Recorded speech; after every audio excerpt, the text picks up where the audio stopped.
Morning, everybody. Thanks for tuning in on PBA YouTube this morning. We'll be underway momentarily with practice.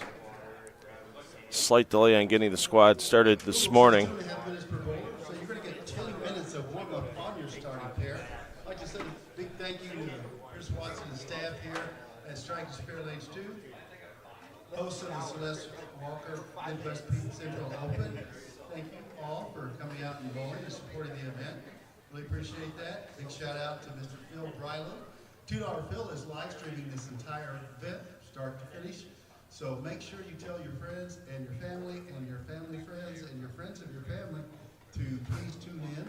And more views, more engagement as it's called, the better. The more we'll have chances to broadcast on the PBA YouTube. So that's where it's at. It's one step closer to the big time. So at this time, we're graced by having the national anthem sung a cappella by Mr. Phil Switowski.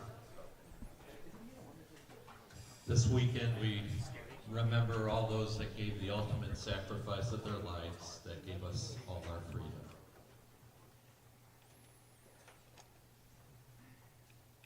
Oh, say, can you see by the dawn's early light what so proudly we hail at the twilight's last gleaming, whose broad stripes and bright stars through the perilous fight o'er the ramparts we watched were so gallantly streaming, and the rocket's red glare, the bombs bursting in air, gave proof through the night that our flag was still there.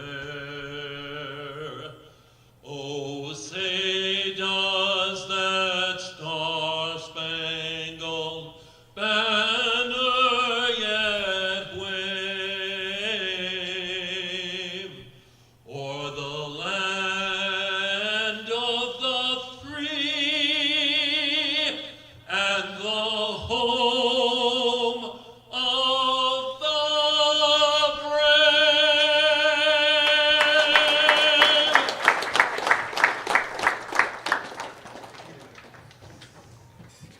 Thank you, Phil. If that doesn't give you chills, I don't know what will. So I'm going to turn the mic over to Maddie, and she's going to get you started.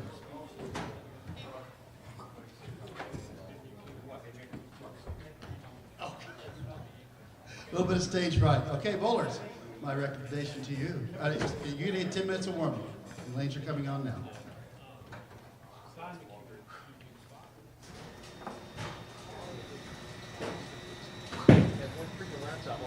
Hey, I'm in a 8:35. Thanks, buddy.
Good morning, and from Strike and Spare 2 in Lockport, Illinois. This is the PBA Celeste Walker Midwest Central Open. Good morning, everyone. I'm $2 Philip Rilo, and I am happy to be bringing you this great event on PBA YouTube. You're going to see some great PBA Tour squad stars over our two squads this morning. You're going to see some great up-and-coming players as well that bowl a lot on the regional tour.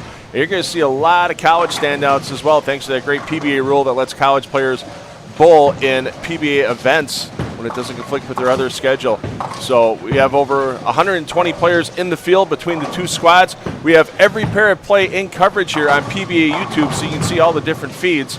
And we'll be bouncing around here in our main feed, getting you the hot hands, getting you the PBA Tour stars, but you're going to be able to watch your favorite player for all 8 games of this A squad qualifying block. Practice has about 30 seconds remaining, and we'll get underway with player introductions across the house here in game 1 of this 8-game block.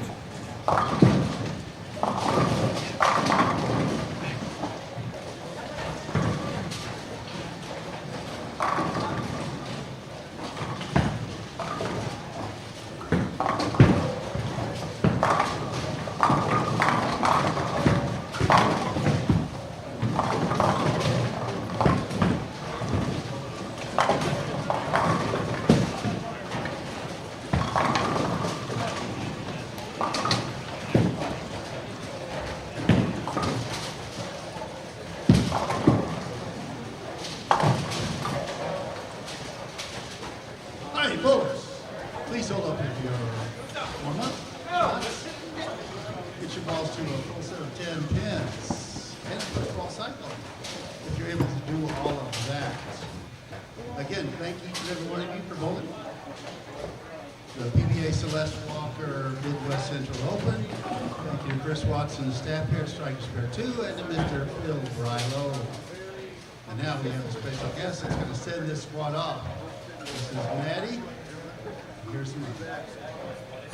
Okay, bowlers, split the 8-9 and please make your spares.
All right, the first balls of competition are being thrown, and we want to thank Lane Talk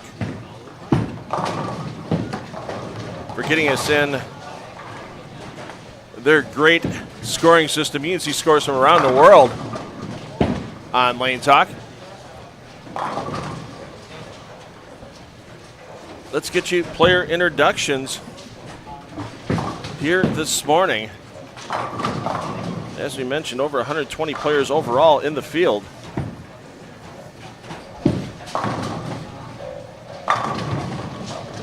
Half of those here on A squad. The other half will be coming in on B squad at 3:30 p.m. Central. You talk about quality timing for PBA today, not just for us here in Lockport. But for the PBA playoffs, the championship round today, EJ Tackett and Jesper Svensson. So we've got some dead one almost by McCune. So we should be done here just before 1:30 Central in Lockport. Then the PBA Playoffs Championship starts on Big Daddy Fox on the Fox Network proper at 1:30 p.m. Central, and that should end up right around 3:30. Hey, guess what time we're starting B Squad at here in Lockport? That's right, 3:30 p.m. Central. So lots of bowling if you want to watch it today. If the weather's rainy and terrible down by you, take a look in with us all day today. Yeah, there's a lot of notable names here. We'll give you the whole rundown of the field here during game one. So on 3 and 4, we've got Alex Acosta is your A, Juan Pablo Aguirre is your B, Will Clark your C, Alexander Carrillo is your D. And once again, once we switch pairs, you can go ahead and watch any pair you want on the PBA YouTube channel today, as all pairs are in play. On 5 and 6, your bowler A is Alex Brungart. Derek Graham, your bowler B. Kevin McCune, who you see stepping up on the right side of your screen, McCune is your C. And Joseph Heathscott is your bowler D. And McCune just can't get the carry going early. Let's get over to 7 through 10. On 7 and 8, Johnny Callis, your bowler A. AJ Johnson, your bowler B. Frank Miller, your bowler C. Jared Mugler, your bowler D. On 9 and 10, Brady Rickert is your A. Crosby Richter, your B. Lucas Page, your C. Chad Rocktischel, your D. That's on 9 and 10.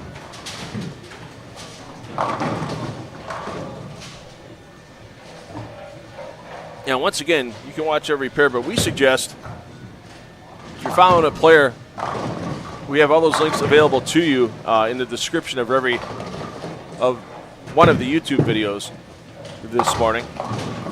So right-click and open a new tab, because here in the main feed, we follow hot hands. If somebody's going for perfection, we'll jump over to that. We'll follow the players that are in the lead.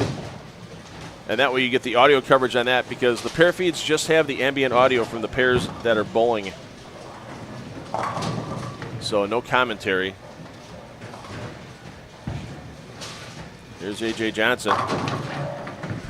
Gets that 10 to go. Johnson, the runner-up here last year, losing out to Trey Heinrichsmeyer in the championship match. So he's looking for a little sweet revenge here in 2025. Let's get over to 11 through 14. On 11 and 12, Nick Kreml is your A. Chase Simmons, your B. Jim Schroeder, your C. Ryan Spear, your D. And on 13 and 14, Jonathan Steeman is your A. Mike Scholl, your B. Jermaine Tyler, your C. Christopher Dower is your D on 13 and 14.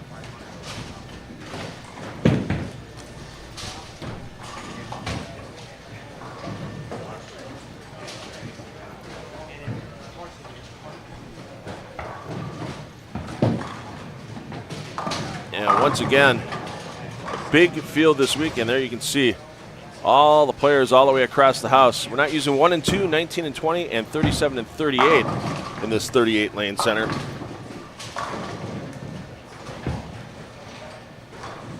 But 4 on a pair on 16 pairs is a pretty good weekend. This has been the largest PBA Midwest Regional for 4 years running now. And with the great timing on Memorial Day weekend, we can get some players that come in that may not normally be able to make it on a regional weekend. Those players that have the old 9 to 5 Monday through Friday, because a lot of people will have Monday off, myself included, once we're packed up here in Lockport and getting ready for the PBA LBC National Championships that start next weekend in nearby Bolero Mount Prospect. Let's get you over to 15 through 18. On 15 and 16, Dom Winkler is your A. Cam Crow, your B. Joseph Woods Wiseman, your C. Darren Galbraith is your D. And on 17-18, Seth Tietmeyer is your A. Thomas Cutsforth, your B. Brandon Caruso, your C. Brian Tippett is your D for your players on 17-18.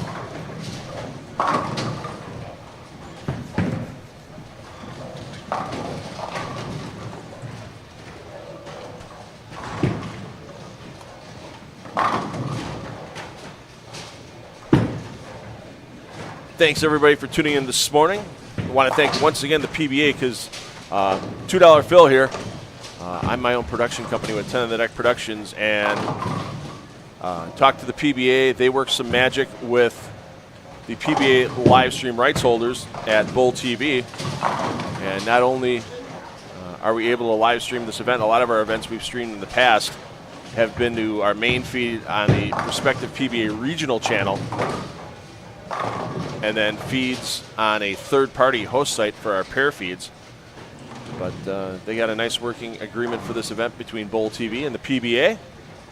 And I'd like to appreciate all parties involved that are letting 10 on the Deck Productions live stream this to the PBA YouTube today. I also want to thank Chris Watson here at Strike and Spare 2 for putting up the funds to get me in the building here.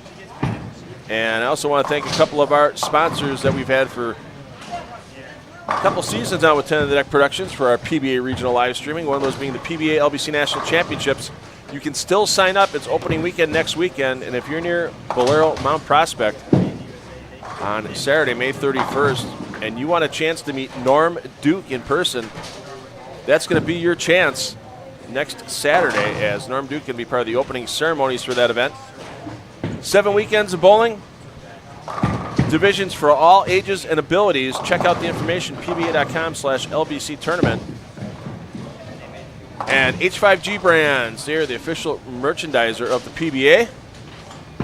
Get your official PBA swag at h5gbrands.com. Often imitated, never duplicated. That is H5G Brands. And we'll have one of the owners of H5G Brands, Stefan Hanen, bowling on B Squad this afternoon, starting at 3:30 p.m.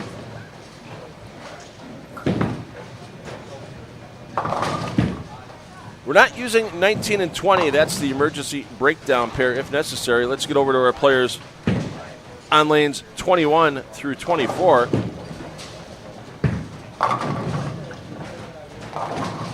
Jerry Mars is your bowler, A on 21 and 22. Noel Vega, your B. Matt O'Reilly, your C. Gage Blackford, your D. And on 23 and 24, Brandon Biondo, your A. PBA Elite player, Chris Prather, your B. Stephen Lunsford, your C. Nick Dissinger is your D. On 23 and 24.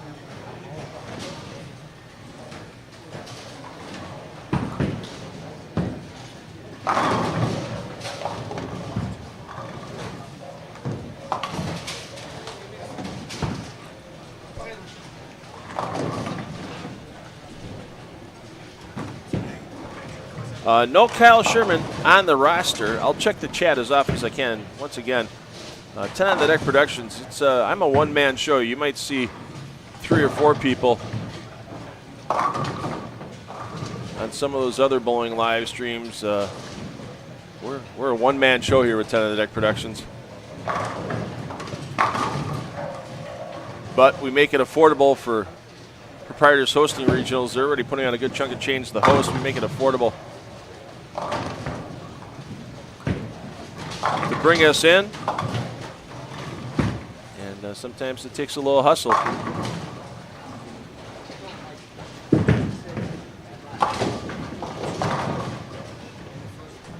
To get this stream out here, but we appreciate everybody tuning in this morning. Hey, do me a favor too. I know there's a lot of bowling fans. Some of them don't subscribe to Bull TV. They always look for a chance to get to watch some PBA action. Share on social media. Just let them know, hey, I'm watching PBA on YouTube, and give them the link.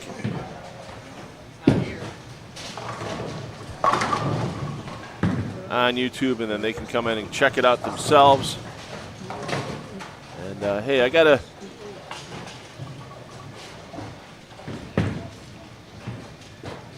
thank Tom Clark and the PBA for supporting our regional live streaming for the past several years and giving us opportunities to stream some great regional events in the Central and Midwest regions. Just dropped the live scoring link in the chat. So once we're through a game, so we'll give you scoring updates here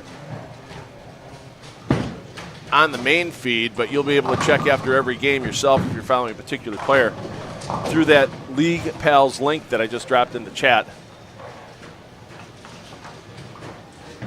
And they'll be able to get those scores for you after each game. Toby Contreras, the Midwest Regional Manager, and some of this great staff here at Strike and Spare 2 are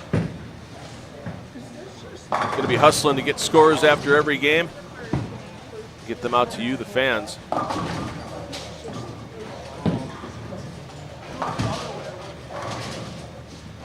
Oh, we have to go down, as always. We need a Deadwood clear. It's always exciting when we have a Deadwood clear, and it's even, oh, I thought we were going to have a Toby Contreras Deadwood clear. Come on, Toby. I thought we were going to have a Toby Deadwood clear. Said one of the staff members here at Strike and Spare. Yeah, I think it was Kevin McCune that brought that pin halfway back down the lane.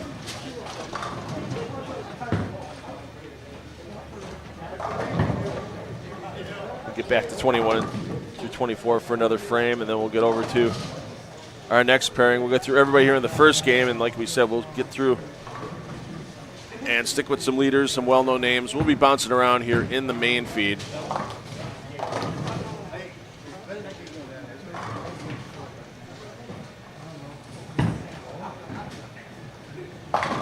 All day long, but you can still follow your favorite player as we go. Let's get over on lanes 25 to 28. On 25 and 26, Nate Michalowski is your bowler A, Jace Meyer your bowler B, Bailey Wehrmeyer your bowler C, Tristan Davis your bowler D. At 27 and 28, there you see getting ready to step up your defending champion from last year, Trey Heinrichsmeyer. Trey's still only in college, so he's not technically a PBA title winner yet. He won the event, doesn't get credit for PBA title. But he's your bowler A, Brent Boho, your bowler B, Troy Delvaux, your bowler C, Zach Hess, your bowler D, on 27 and 28. And when we get over to 29 and 30 in a frame or two, we might have Pursuit of Perfection still going on when we get there.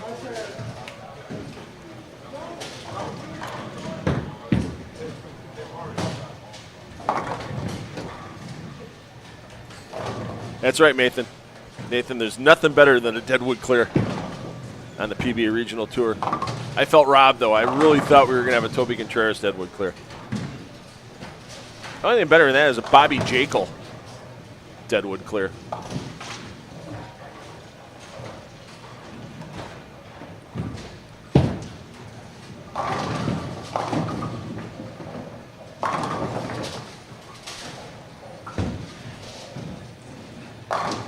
And once again, thanks to Lane Talk for providing us with the great automatic scoring today and the scoring graphics.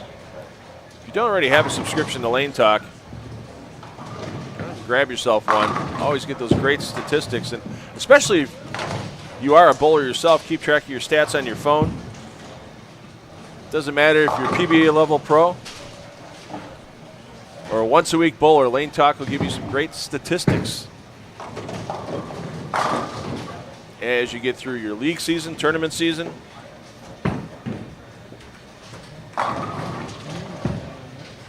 And yikes. The one off the left is never a good sign.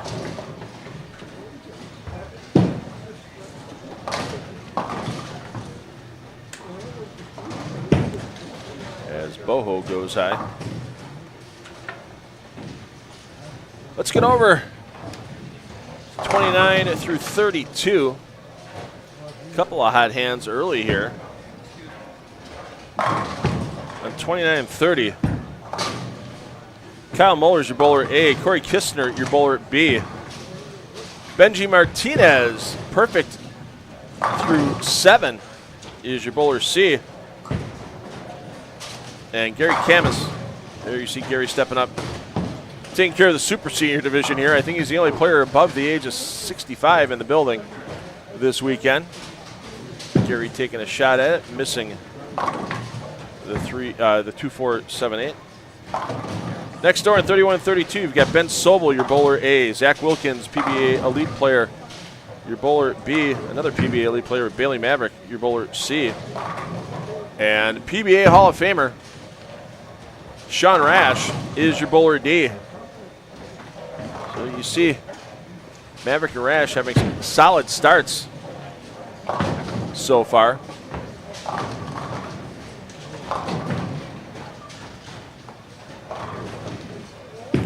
Wilkins trying to pop for the big finish, splits the 8-9 beautifully. And Wilkins on the comeback trail after a couple of early opens.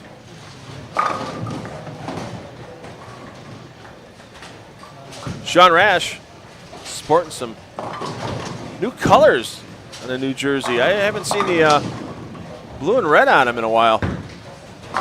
And as you see on the front, that space for rent for Sean, as just recently, officially the contract between 900 Global / SBI and Sean Rash expired. And so Sean, a free agent, so don't know what he has in the bag yet. When he makes the turn down here to the low end, my booth is behind 5 and 6.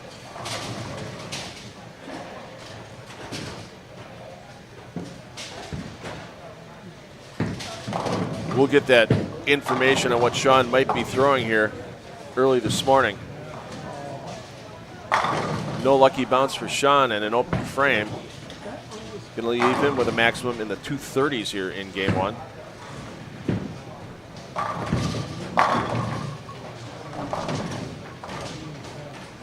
See what Martinez can do for the excellent 8th in a row. And then we'll go over to our last pairing for a few moments. And Martinez, oh, how about that? The spin, and it goes down to keep the dream of perfection alive for Martinez. So we've got a front 8. We've got a front 7 down on 7A as well. So go back down there after we introduce our players and our final pairings here. On 33 and 34, Nick DeCicero is your bowler A. Zach Lundwitz, your bowler B. Christopher Szynski, your bowler C. Nick Dudek, your bowler D. And on 35 and 36, Seth Lehman's your A. Brendan Ceramic, your B. Robert Tatar, your C. Sean Norton, your D.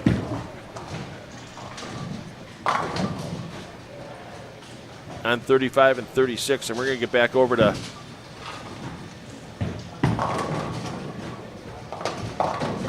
Benji Martinez momentarily, as he's going to be looking for the front 9. Martinez, you're going to see stepping up on lane 30. And our bowler on 7 and 8.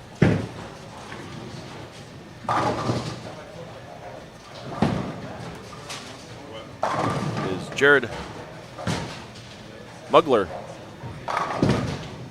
on the front bunch. Mugler on the front 7. Martinez looking to stay perfect, which he does. One would think on this 35-foot cheetah pattern. Yep, I'm sorry, I stand corrected. It's not Mugler.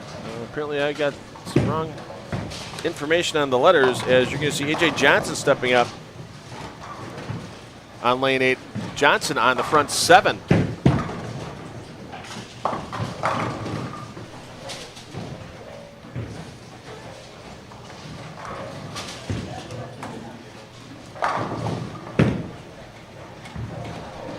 Looking for the exciting 8th in a row, and Johnson, wow, that is a fast 8 for Johnson. Once again, here in the main feed, we're going to be bouncing around all morning long.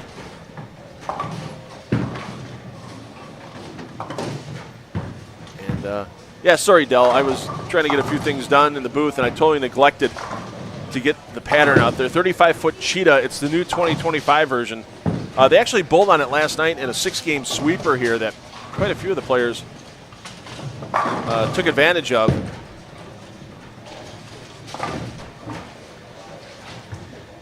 And the high score on the scratch side is the scratch and handicap sweeper, was a name very familiar to Midwest bowlers, Ron Nelson Jr.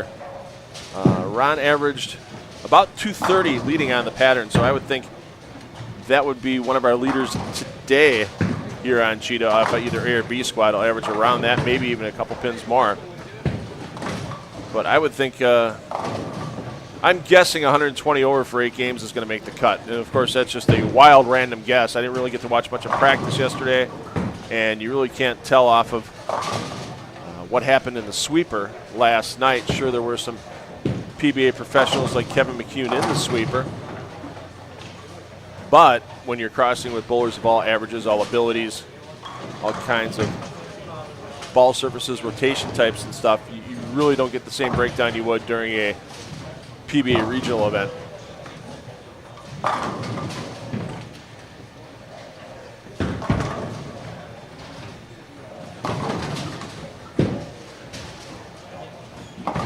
So we're waiting for Martinez to see if we can put a perfect score on the board in game 1.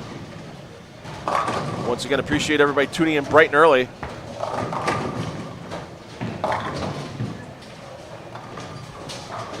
Here on a Saturday morning. I know some of you, if you're watching from the West Coast, you're barely having breakfast right now. So we appreciate you tuning in. And once again, if you know other bowling fans that are fans of the PBA and they don't get a chance to watch events like this very often, that they don't have any type of subscription to a streaming service that carries bowling, and I only know of one, that would be Bowl TV. They can watch for free all weekend long here on PBA YouTube, and it's all the way through our championship stepladder tomorrow. Top 4 will be making those stepladder finals.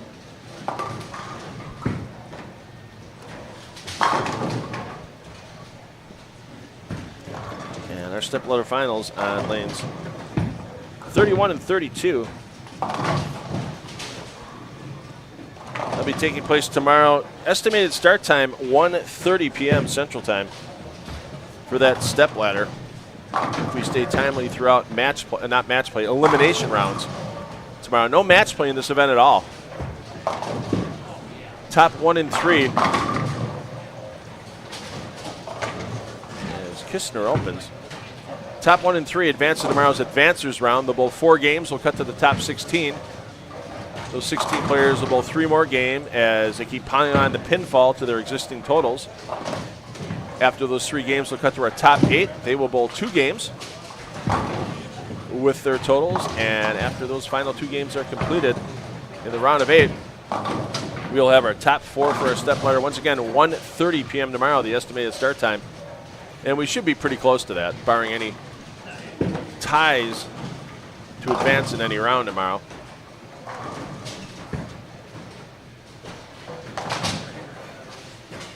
So you'll be able to watch some championship bowling here. And here we go, Martinez stepping up. Looking for the tasty 10th in a row to start game 1, and he is nothing but flush on that shot. Don't bother calling the authorities, as there are no witnesses to that assault on the bowling ball.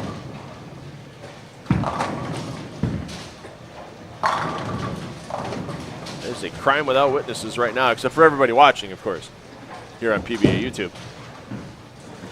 Corey Kistner, recent convert. You don't see too many 50 players with the two-handed style. Ricky Schisler was the first one I saw. Walter A. Williams Jr. as well has gone to two-handed delivery on occasion when he needs to change axis rotation and revolutions.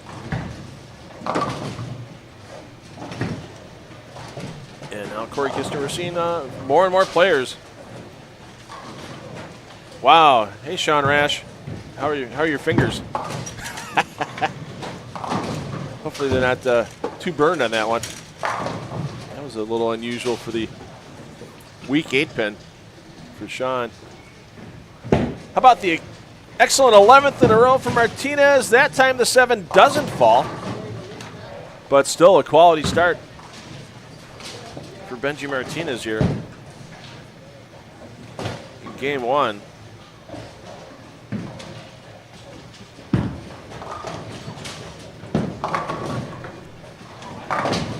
We'll get down to AJ Johnson finishing off this first game momentarily. Johnson did miss one of the pins on the 470 left in the 8th frame, but he bounced back with a foundation frame strike, and we'll get down to AJ.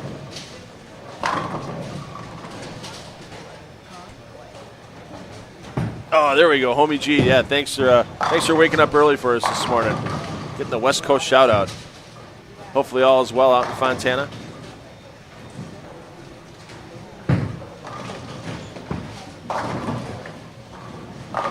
Let's get down to 7 through 10. You're going to see AJ Johnson stepping up. He's going to finish his game on lane 8. So we'll have a good sight of Johnson as he tries to put up 266 for his opening game.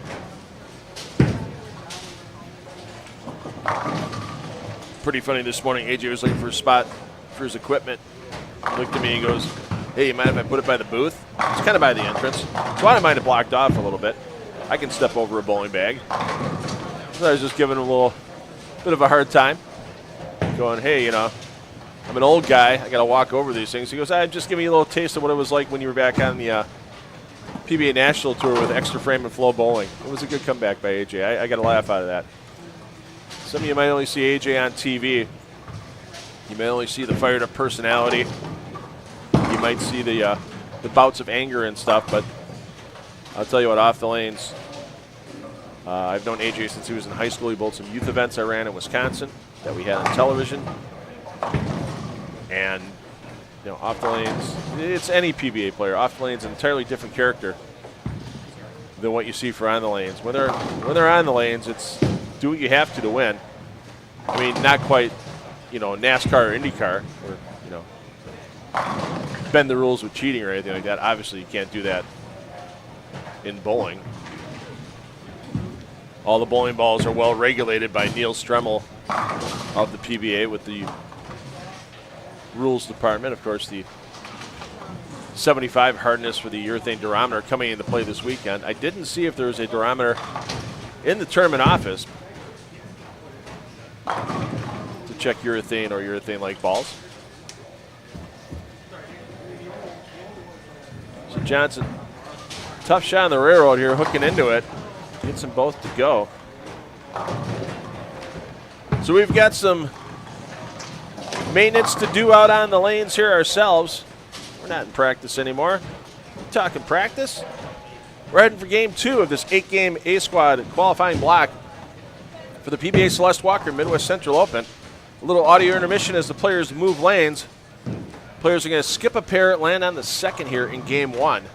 So if you're following on a second tab on the PBA YouTube channel, these players you see here on 7 and 8, they're going down to 11 and 12. So whoever you're following, they're going to skip a pair, land on the second. So you're going to have to move one pair feed to the right. Or down in this case on the PBA YouTube listing. Thanks everybody for joining us this morning. Game 2 coming up next.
All right, we've got game 2 underway. These are the players you saw on 3 and 4 and 5 and 6 game 1. We're going to check in on Benji Martinez. He should be our leader after 1. He's in the 280s, front 10 in game 1. There you see Martinez stepping up.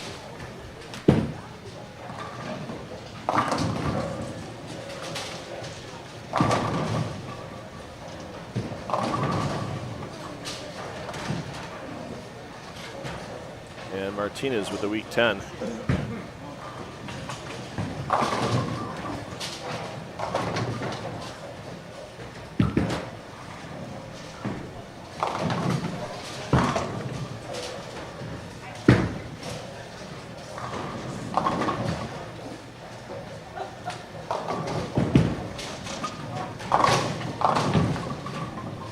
Martinez, he's your bowler C. Martinez bowling with Kyle Muller, your bowler A. Corey Kistner, your bowler B. And Gary Kam is your bowler D. Next door, Ben Sobel's your A, Zach Wilkins your B, Bailey Maverick your C, Sean Rash your D on 35 and 36.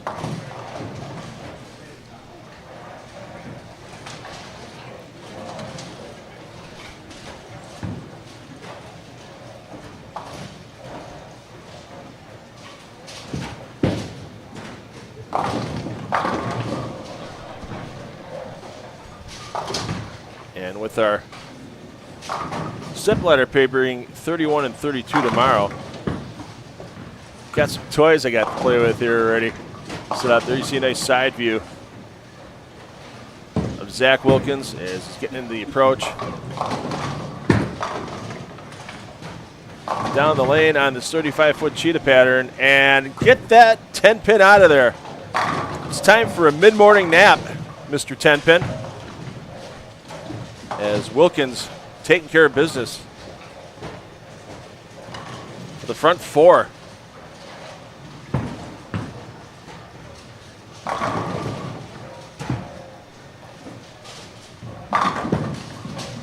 Give me a rundown of some of the players you're going to see coming up this afternoon on B Squad when they take the lanes. 3:30 p.m. Eastern Time. And some of the names that national PBA Tour finalers will recognize include PBA Hall of Famer Steve Jaros, his son Evan bowling as well, PBA Tour title holder Dio Bernard, and his dad Rick bowling.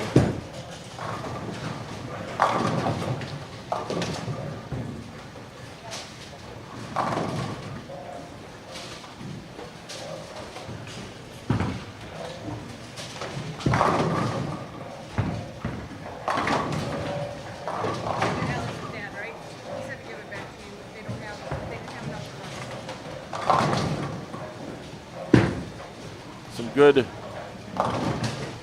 Midwest and Central region names on the listing as well, including David Barras, multiple PBA Midwest title holder.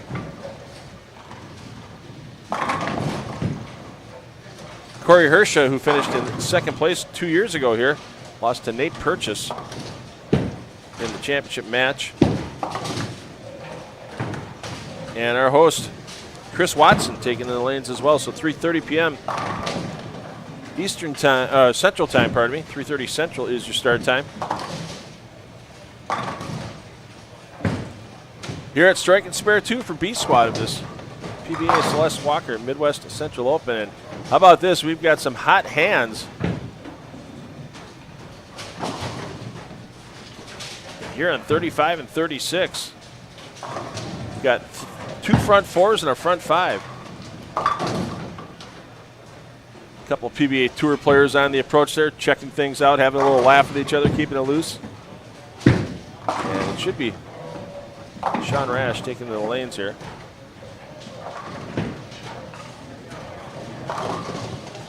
There you see the approach of Rash to the line.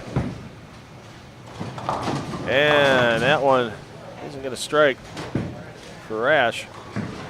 Let's see what Zach Wilkins can do here. Keep his string alive. There you see no thumb in that ball for the two-hander from Canada. And 10 back.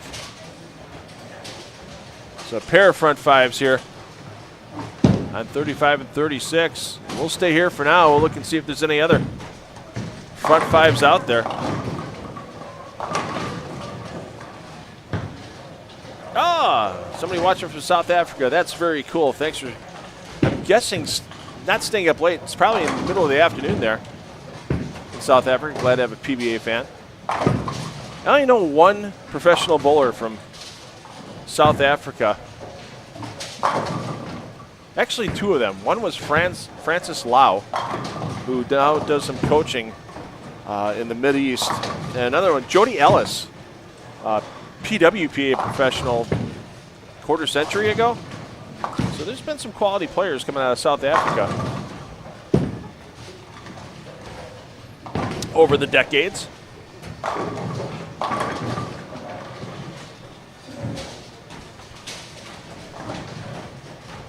See what Sobel can do here. Sobel looking to push his way back. He's your bowler A.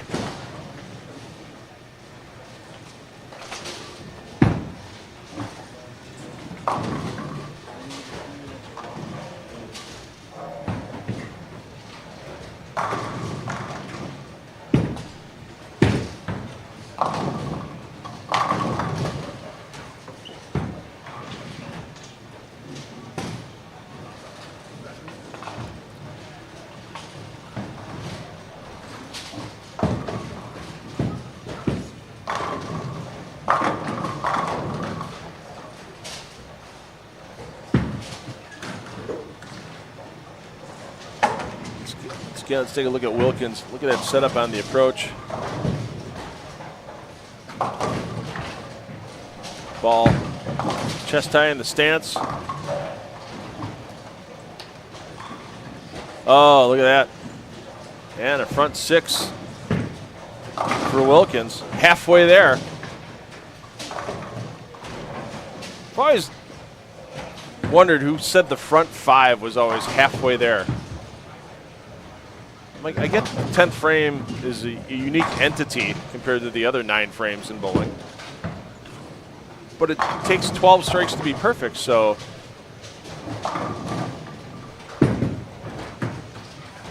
I always wonder what Louis Stein had in mind back in the 1890s when he came up with the scoring system for bowling, because the original scoring system was 10 for a strike in your next ball count as well, so maximum game in a lot of places across the country, and there were far from standardized rules in the late 1800s before the ABC was founded in 1895, the predecessor to the USBC. Different ball weights were legal. There are some places that allowed 20-pound bowling balls.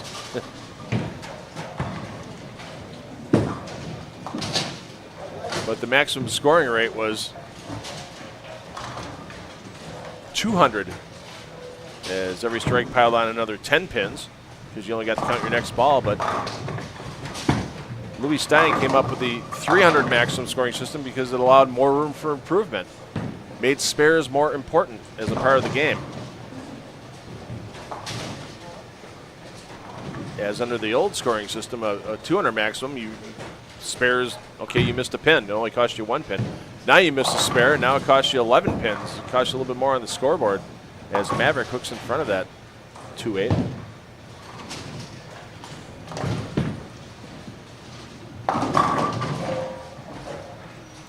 Let's get up and watch Wilkins here. We're getting up close and personal now. There you see the jersey, the maple leaves all over that jersey, and he'll come into your right side of your screen here on lane 36. Looking for the 7th in a row. Doesn't get it. That one really bit hard through the face. So yeah, fan of the 300 scoring system. Also a fan of regulating ball weights and such. There were stories back in the day where bowlers, in order to increase how their bowling ball hooked or where their bowling ball hooked, because bowling balls back in the day were originally made of a wood called lignum vitae. And so depending on the density of the wood would be the weight of the bowling ball. They'd saw bowling balls in half and glue them together.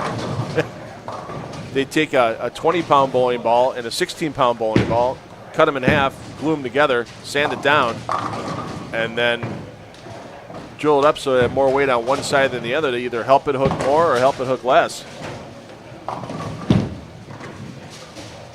You look back at the early history of this game before the high-tech bowling ball compositions with the computer-aided design cores and the urethane and reactive resin covers. And it's amazing what bowlers would do to gain an advantage back in the day. Back in the 1930s, bowling lanes were all wood, obviously, back then, and they were coated in a coating called shellac. It was basically ground up and treated bug carcasses. Shell, back. So bug shells. They would have to recoat the lanes with shellac and then put oil over the top of it. And the amount of oil that was over the top would affect how the ball hooked. And it was oiled from the foul line to the head pin because they needed the shellac was so soft. As we said, they had to recoat every few weeks because otherwise you get especially for the right-handers, you get a pretty big track in the shellac, and that's another reason why ABC back in the day regulated bowling lanes to be resurfaced on an annual basis to flatten them back out again, because you get through the shellac, it gets down to the wood, and then it would wear a track. That's why you look at the bowling records before 1960, there are no pre-1960 left-handers in any Hall of Fame. Because the right-handers could find a track, take advantage of it, and just have that ball get assisted into the pocket, even with flat oil, because the lane surface was so soft. And back in the day where there was action bowling, home and home matches, especially for team things,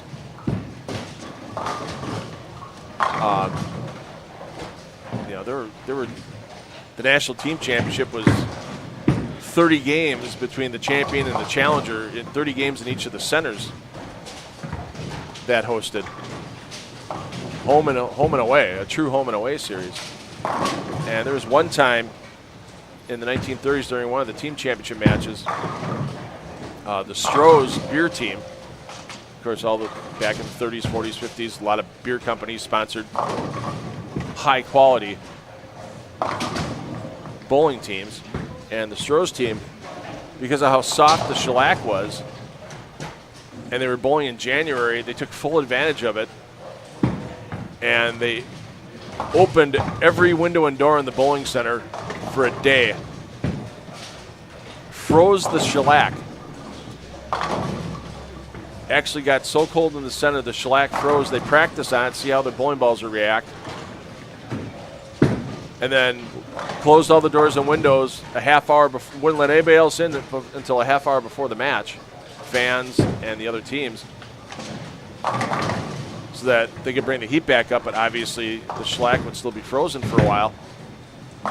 And the opposing team started throwing bowling balls down the lane. The bowling ball wasn't hooking, and they couldn't figure out why because there was no oil in the bowling ball.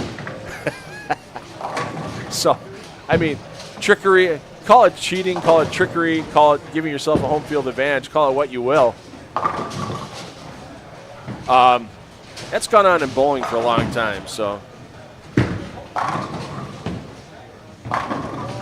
Yeah, shellac was really flammable when they resurfaced as well. Actually, lacquer was the same problem. I mean, you go back in the day, 30s, 40s, 50s, 60s, and all of a sudden you'd see stories of bowling alley goes up in flames during resurfacing because the dust was so flammable. If there was a spark, it would just boom. So now, not very often you see something with a bowling alley having a fire. In most cases, if it does, it's usually something starting in a kitchen or elsewhere, not starting with electrical equipment or anything of that nature. So, yeah, some of the old bowling stories. There's not many publications out there. I mean, I had some books when I was a kid I got from the library.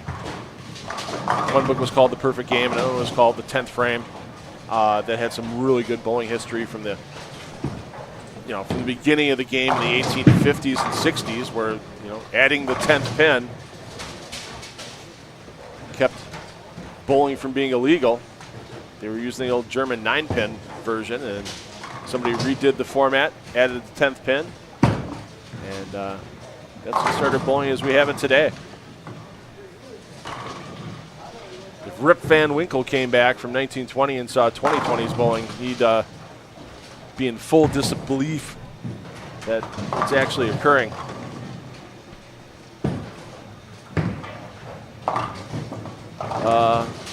I don't know, maybe there were some fights, but you knew what a lot of it was, you knew what you're getting into. If you're going into somebody else's home center, that's why a lot of the matches back then were home and away. You're going to get tricked up in your away center. They're going to do whatever they can to keep you from scoring or keep your team from scoring. But then when you're home, you should be taking full advantage of that and doing the same thing. So I don't know if there's necessarily fights. There could have been, I'm sure. I know there's been fights with action bowling, but I don't think Rudy Rev's ever got into a full-out brawl. And one of the biggest action bowlers in the late 80s, early 90s with Ruby Kazmakis. Oh, and a gutter ball is never a good thing to see.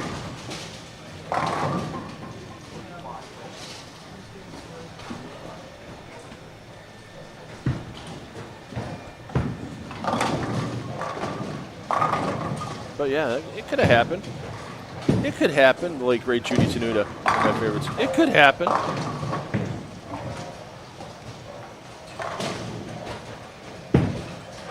Don't see any other pursuits of perfection around right now. I'm going to check my lane talk scoring.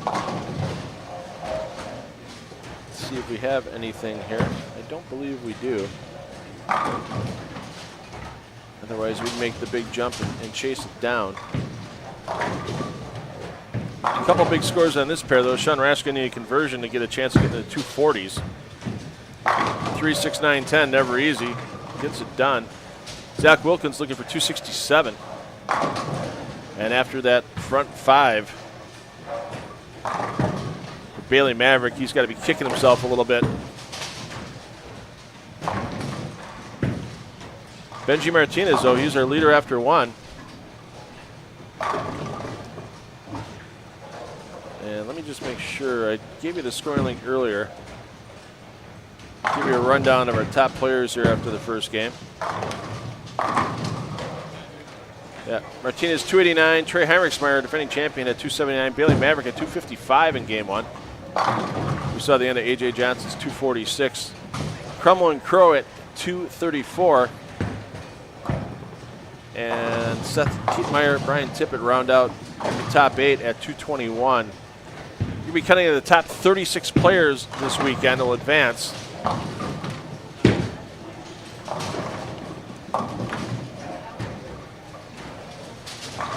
To tomorrow's aptly named Advancers round.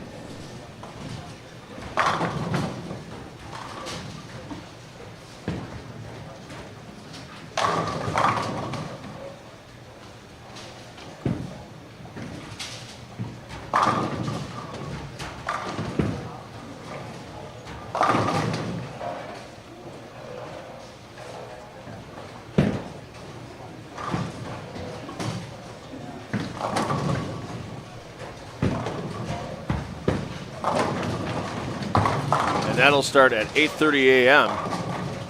here in Lockport. Thanks for everything this weekend.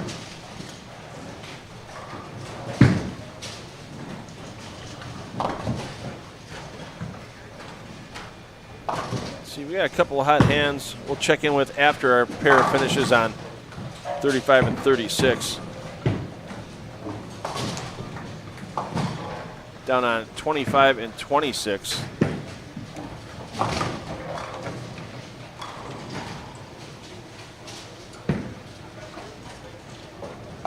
Looks like Noel Vega started with the front 5 before his spare. Gage Blackford's gone spare 4-bagger. So their pace a little slower. And actually on lane 29.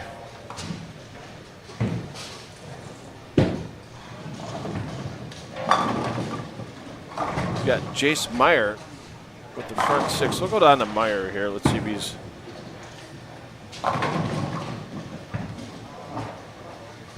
getting ready to step up. Of course, as soon as I mention Jace Meyer, there you see him looking at a 7-10 split. Sorry, Jace. I wasn't on you yet. The camera wasn't on you. It doesn't count for commentator jinx. And once again, 31-32 will be our championship pair tomorrow. As Sobel was trying to make the comeback, that 2A10 not going to cut it.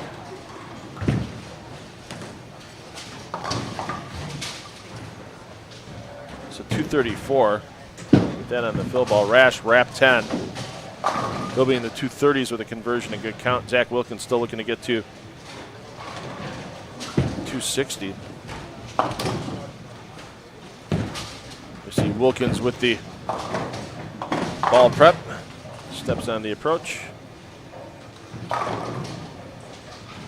See that set up. You'll see that big exhale right before he goes. Ball gets set up. Big exhale. Drop it into the swing. Down the lane it goes, and Wilkins still looking to get that 267 on the board.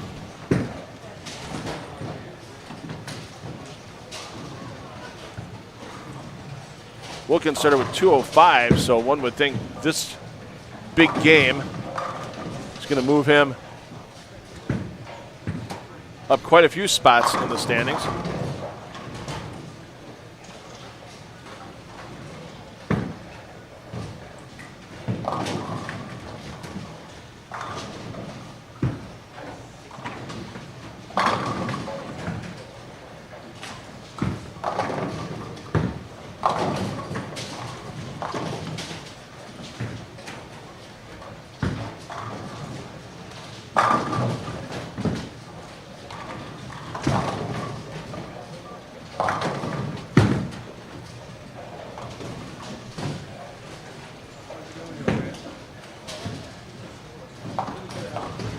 Wilkins looking to add that final strike. He's going back to the bag. Always good to stay a step ahead of the transition.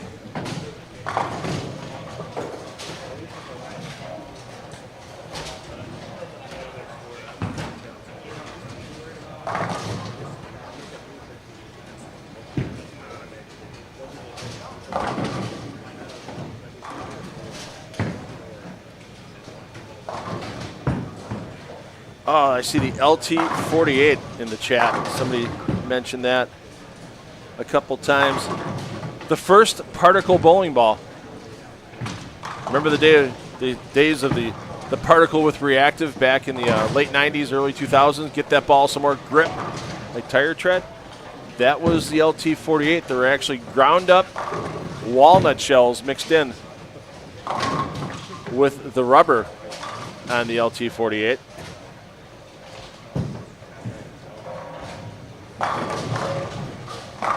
Helped to get its grip on those lacquer or urethane covered lanes. Let's get down, check out how Jace Peterson bounced back. He did strike after that 7-10. Use your bowler B on 29 and 30. And Trey Heinrichsmeyer, the defending champion here, looking to polish off a 268 game.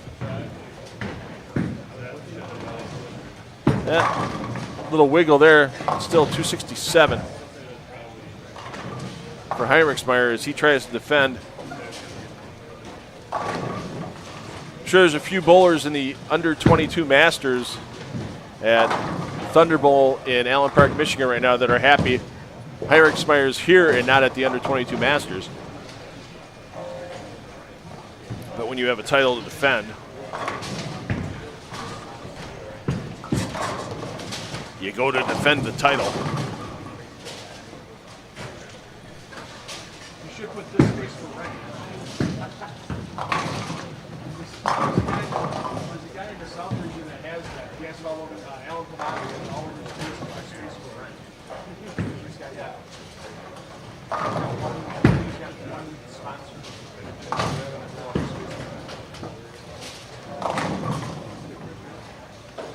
So a great game by Heinrichsmeyer. Meyer looking to get a big finish as well.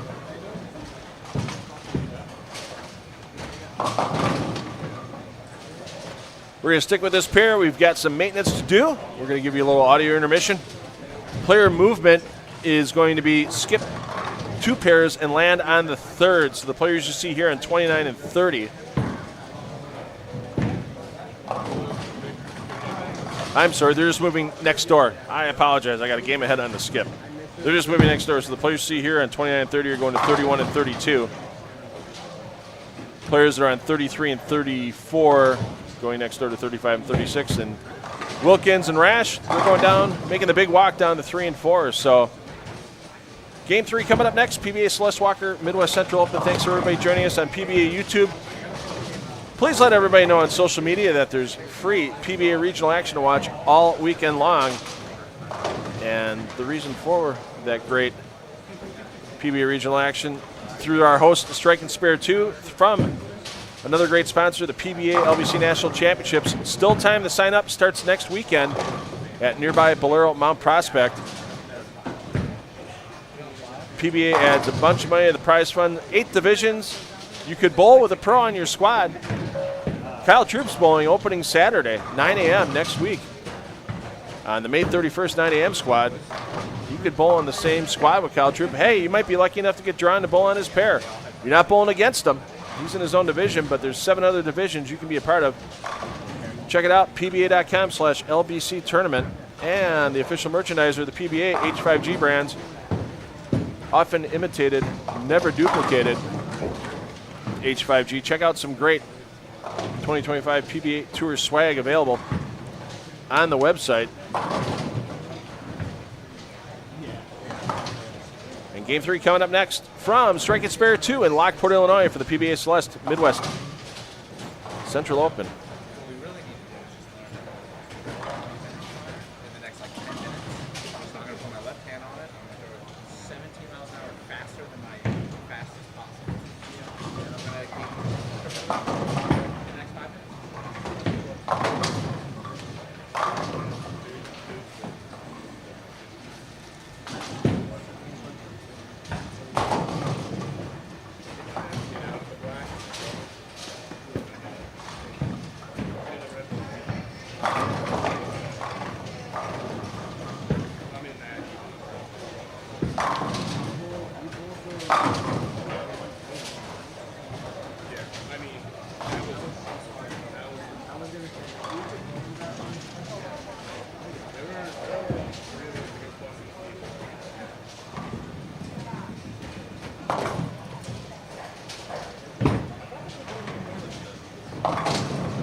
All right, we're underway with game 3. There's Brandon Biondo, recent PBA Midwest regional winner. Yeah, when he kind of came over the top of the release, tried to get it down lane, it's still held. Puts a strike on the board.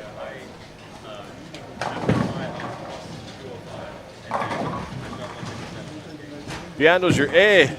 Chris Prather is your B. Stephen Lunsford, your C. Nick Dissner, your D on 29-30 and 31-32. Nate Michalowski is your A. Jace Meyer, your B. Bailey Waymeyer, your C. Tristan Davis, your D. Once again, all pairs in play available to you to watch. We'll get you that 2-game scoring update shortly.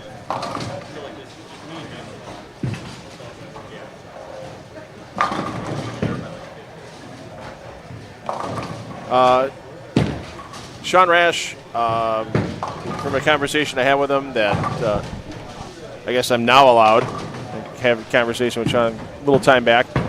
Sean is currently a free agent, so his previous ball company contract ran out very recently, let's put it that way.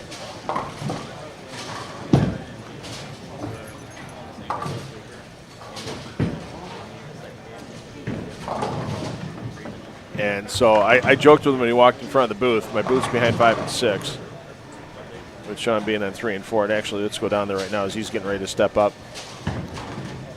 Go down there for a second and bring it back. Joked around that you should have had that jersey say, "This space for rent." on the front. So, hey, Linda. Appreciate the mustard. It's been going on a couple of varieties of some sausage a buddy of mine dropped off recently. Some Polish. It's good with Polish. It's good with Italian. Yeah. Good stuff. Thanks, Linda. Working on more live streaming. As soon as I get things official, I will let everyone know. Next 7 weekends, I'm a little busy, though. I'll be doing the live streaming at the PBA LBC National Championships.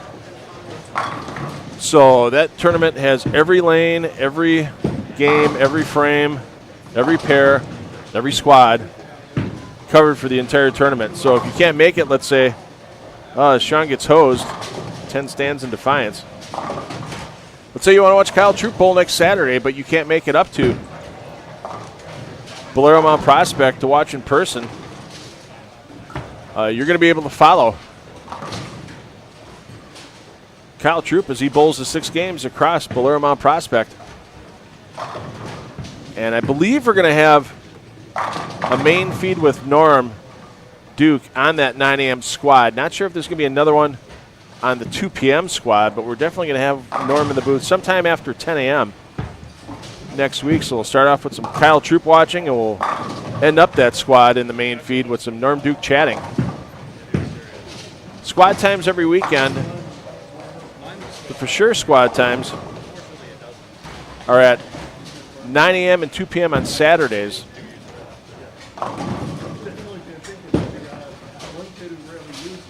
And 11 a.m. on Sundays. There's some weekends there may be some 7 p.m. squads added for special squad sponsors. I know one of the PBA product registers companies with creating the difference has a special squad on a Saturday late in June. And that's a 7 p.m. squad. So if you go to that website for the PBA LBC National Championships, pba.com/LBC tournament, you can view what squads still have available times. There are quite a few squads that are sold out or close to sold out. And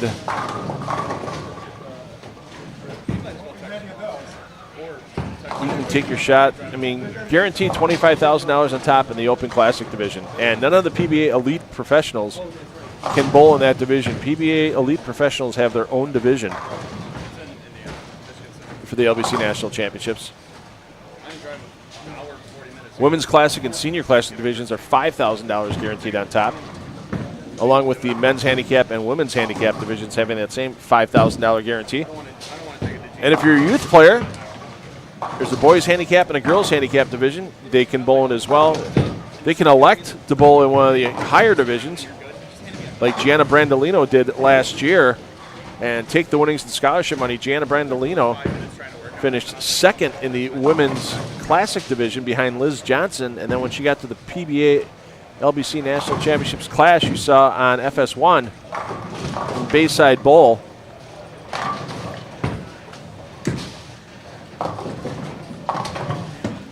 saw Gianna take down that $60,000 prize in the scholarship.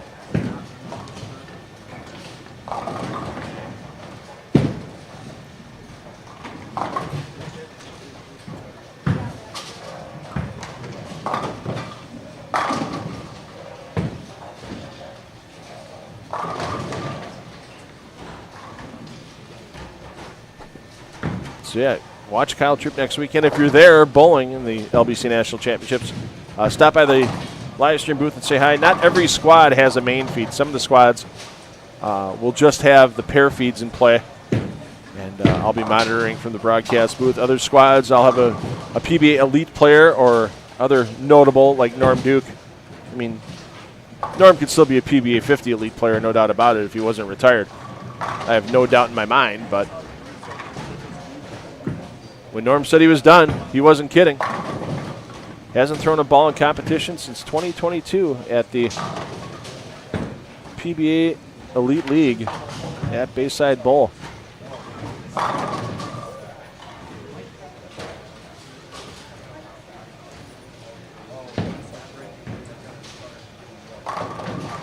We're worldwide now. We saw somebody from South Africa in the chat earlier. Now we got somebody from Taiwan in the chat. No, not Norm Duke, not Norm from Cheers. Yeah, unfortunately, George went passing away this week. One of the best lines ever from that show. It's a dog-eat-dog world, and I'm wearing milk-bone underwear.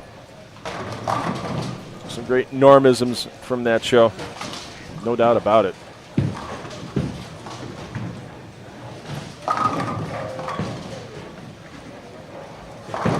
You got a question for me?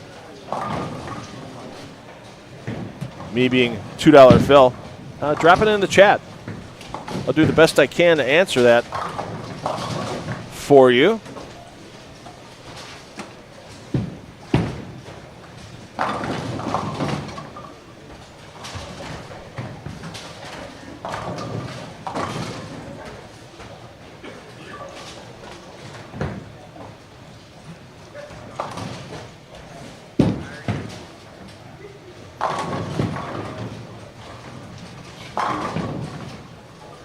Somebody in the chat looking for Jared Mugler.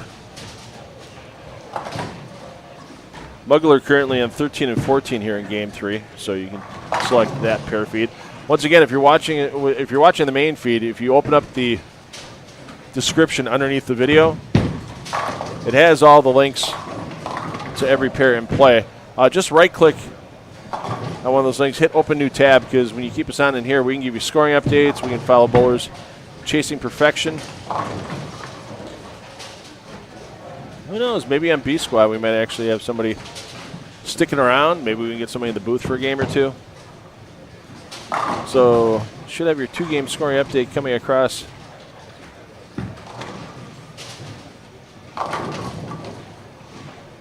in the next couple of minutes. I know.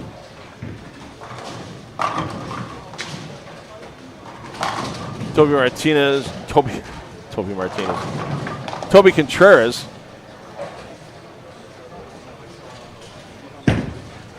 with the assistance from the great staff here at Strike and Spare 2, getting those scores updated as quickly as possible.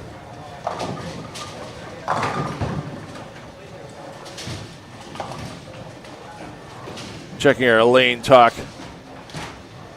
scoring homepage, see if we have any front 5s or 6s yet. Yeah, up in 29-30 we have a front 5.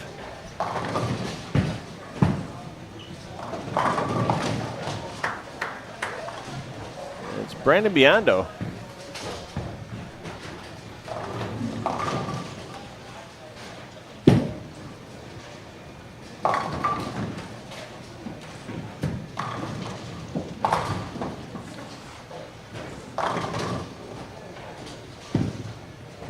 After Kreml tries to pick up this railroad, we'll get back up, and he's not happy. Ooh, just holds on.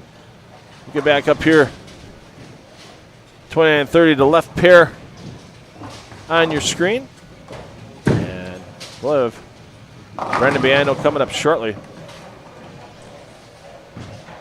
There he is, coming into your picture, looking for the 6th consecutive strike to start Game 3.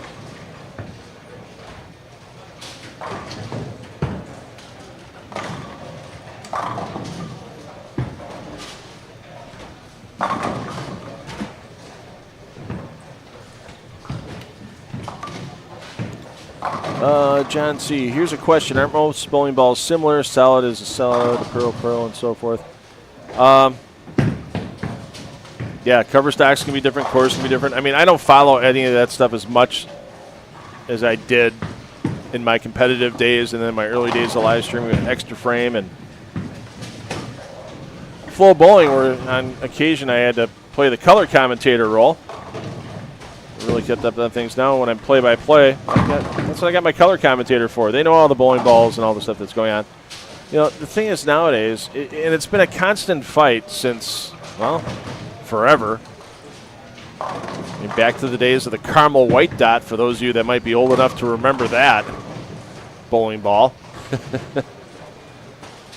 You know, everybody, all the bowling ball advertisements, we hook more, we hook truer. Oh, the old Manhattan rubber, we hook true, the Manhattan rubber ads from the 1950s. But the volume of oil that's on the lane now, I mean, back when they used to oil the lanes with a mop and a spray gun, and I know one place that still does, Holler House in Milwaukee, for those of you that may have watched the USA versus the World roll-off we had between Belmo and Tommy Jones back in 2023. Holler House still oils rag mop and a bug sprayer. That rag mop, that maybe put out 5 to 7 milliliters of oil total. I mean, think about that. These machines nowadays and these patterns have 6 to 7 times the oil that used to be laid down back when polyester and rubber reigned supreme for bowling balls. So, yeah, there's all kinds of ways that bowlers try to combat it, and unfortunately, in some ways, it's a good thing for the sport. The sport's become much more cerebral. You need to know your equipment. You need to be able to make adjustments. It's really changed the game since, well, really, let's be honest, in the late 80s with urethane is when it really started to change. And then a few years later with reactive resin, wow, it's just been a constant fight. Proprietors need to protect their lane surfaces. It's a lot of money, even for these synthetic surfaces. And, it's a constant fight. Centers try to put oil on the lane to protect their surface, and bowling balls are developed that are made to rip that oil off the lane. It's fighting back and forth. So, yeah, somebody on there, somebody says, I wish there was less urethane. Well, urethane has its place for bowlers that have the ability to use it.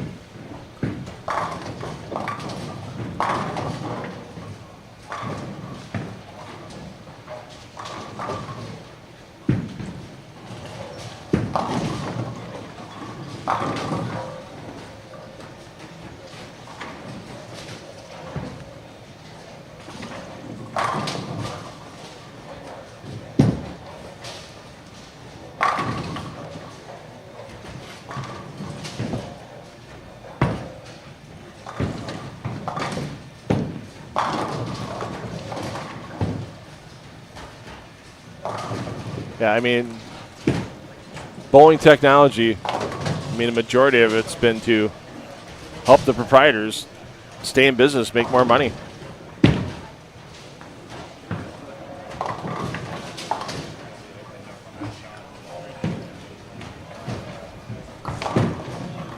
Back from the days where they went from shellac to lacquer to urethane finishes to help keep insurance costs down and everything, and ways to oil the lanes, where now you used to have somebody oil lanes by hand every day and strip them once a week, and they had a towel strip. Now you got a machine that pretty much anybody can lift weights. Those machines are not light. Have somebody program it. Somebody else sets the machine down in the lane, pushes the button on lane 1, walks the whole house. So that person, instead of having to pull a cord or oil a lane or do whatever, it saves on labor costs. So.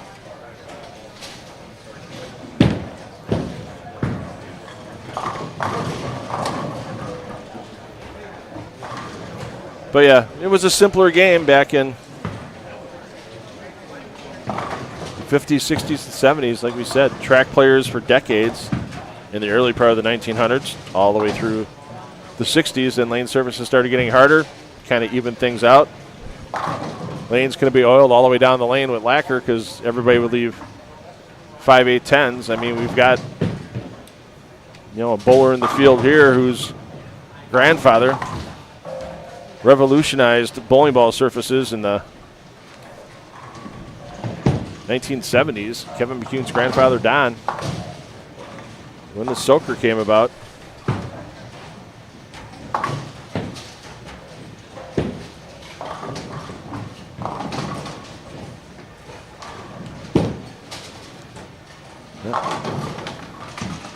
And They could have reined the bowling balls in. I mean, Major League Baseball, minor league baseball, they've reined in,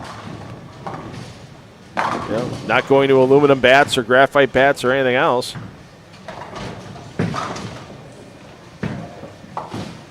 Well, sure, there's players in high school and college that are hitting tape measure home runs with aluminum or graphite or carbon fiber or whatever bats.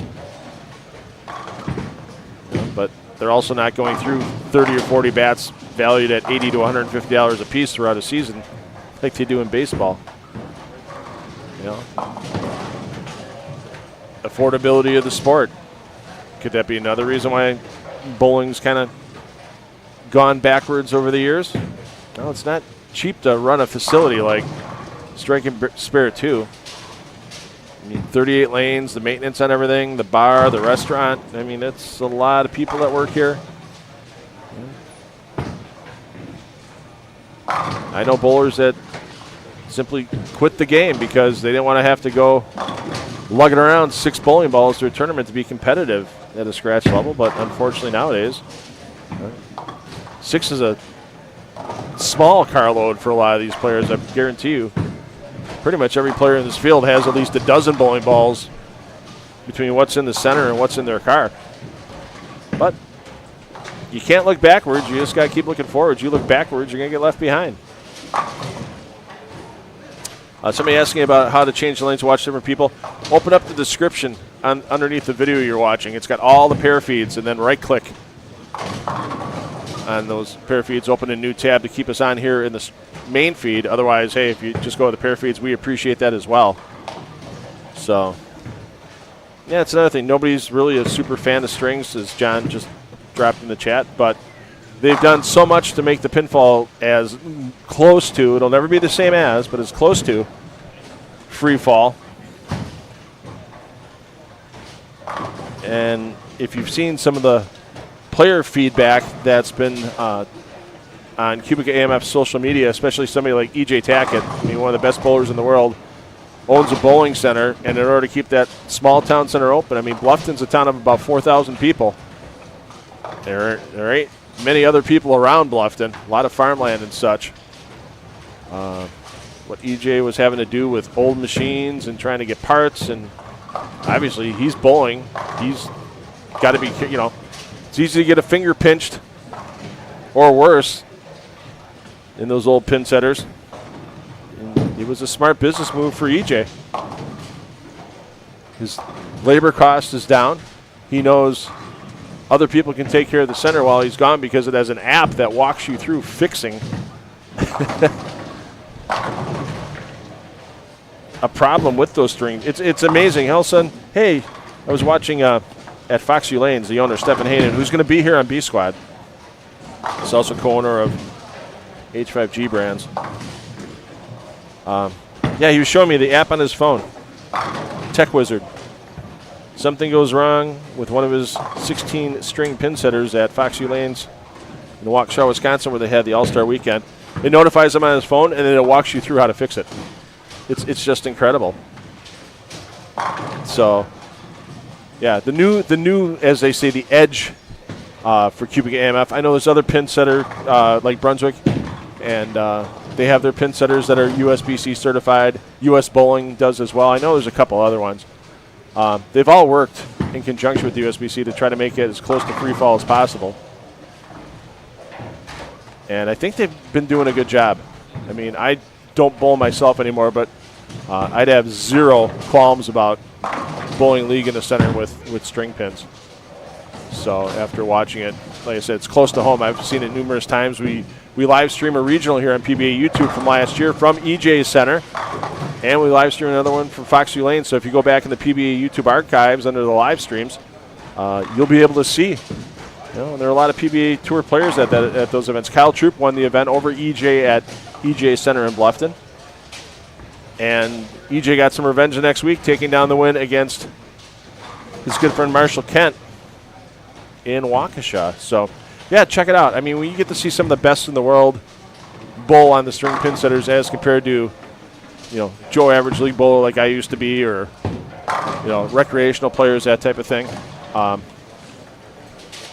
Yeah, I've done televised competitions in Milwaukee on the string pins at Fox U Lanes. I do a show called the Brew City Bowling Show. Pardon me, I dropped my own name there. We're just wrapping up our first 30 weeks of telecasts over this past season. Actually, 2.5 seasons when you count it all together. And we had 5 of our shows of the 30 at Fox U Lanes. And we had PBA regional players on the show, and we had baseball players bowling for fun and charity competition on the show as well.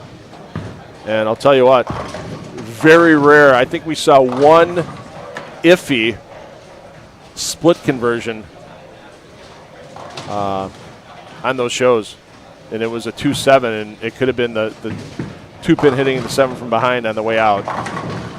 Unless you're right there on top of it, you can't tell. But like I said, I'd have no problem going back. I know people don't like it. It's change.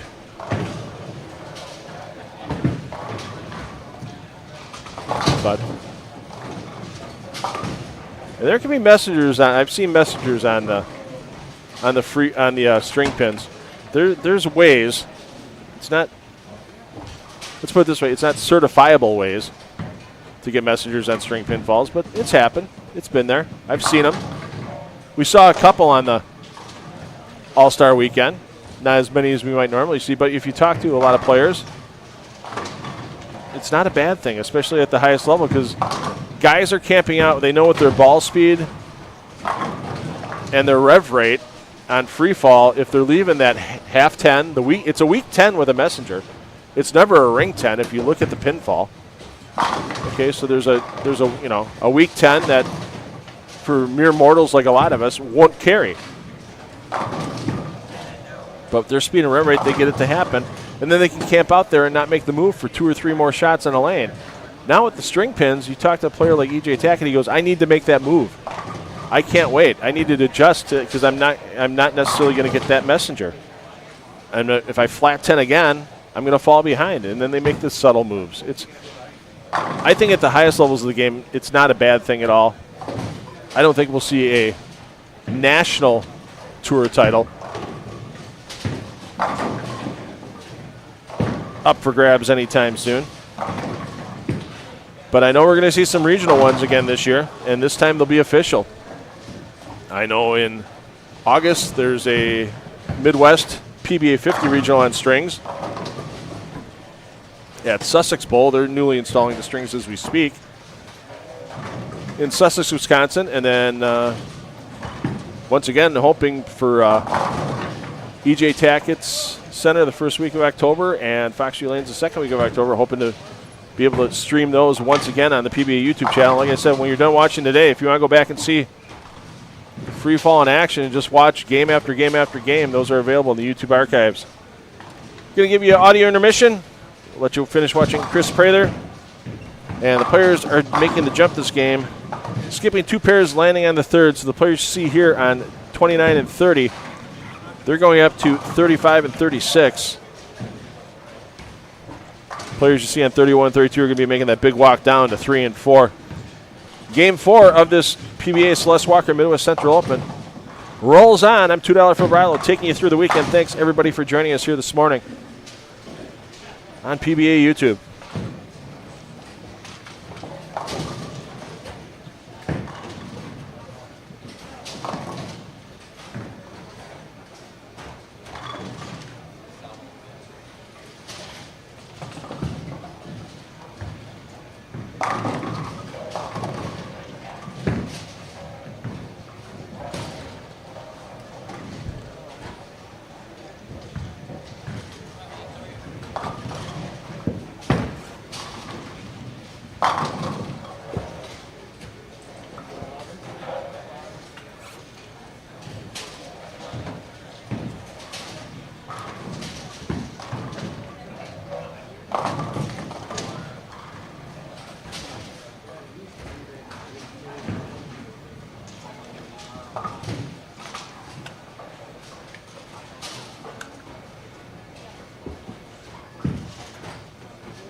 All right.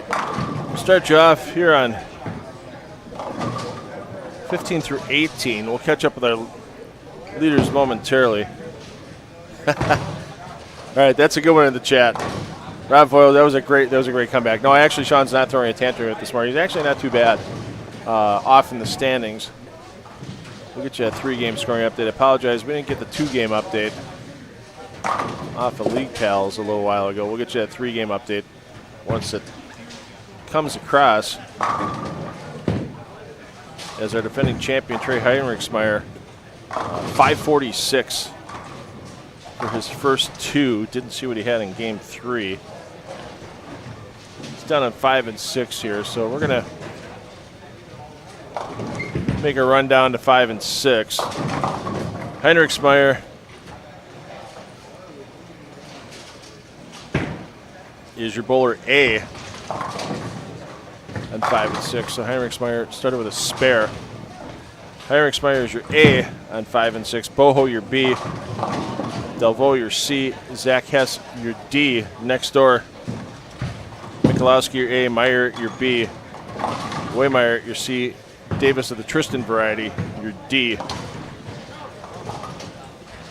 Heinrichsmeyer was plus 146, Martinez plus 118, and Nick Krummel plus 112. For your top 3, A.J. Johnson plus 86 through 2. Bailey Maverick plus 79, Zach Wilkins plus 72.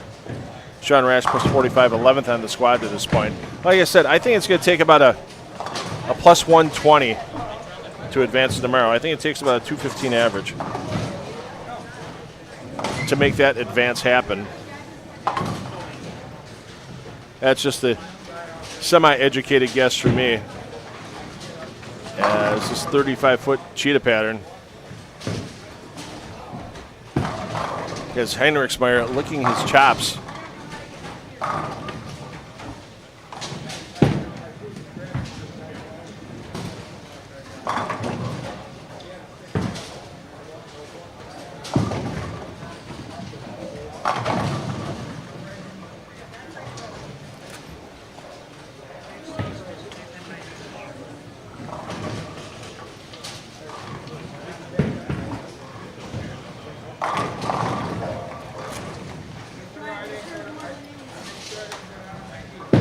Last year in this center,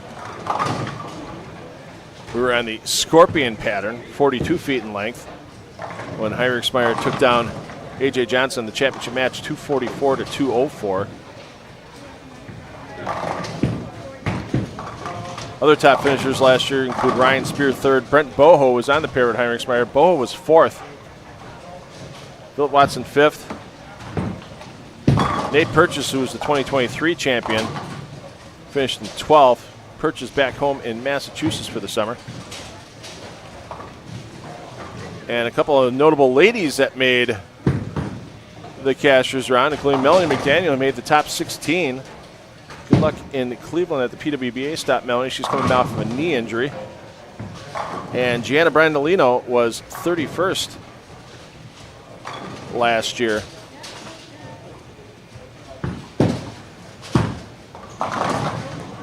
So a couple ladies making the field. No ladies in the field this year, as most of the ladies either on their way to a PWBA stop or, in the case for Gianna, out at the U22 Queens.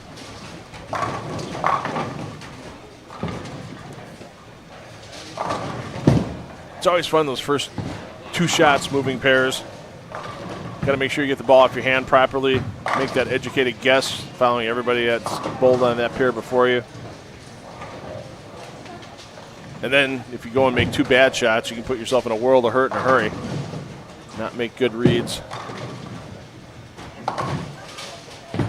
Cover a sweeper in Wisconsin in the greater Milwaukee area on Wednesday nights during the summer. We live stream it on that center's Facebook page and had a bowler with the front 9 this past Wednesday. Pretty good bowler. Threw a shot in the 10th. Carried a high hit, tripped out a 4-9-10, and then 11th frame, made the shot. Left the 2-pin, barely hit the head pin type shot. And he goes, yep. He goes, made a bad shot in the 10th and then was dumb enough to make the move off the bad shot for the 11th one. So at least he was honest with himself.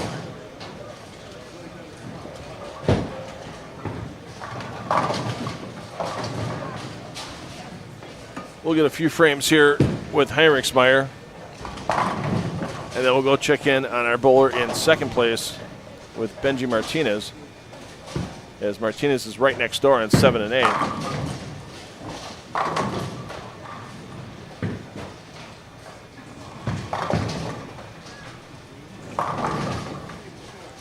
Once again, I check the chat as often as I can.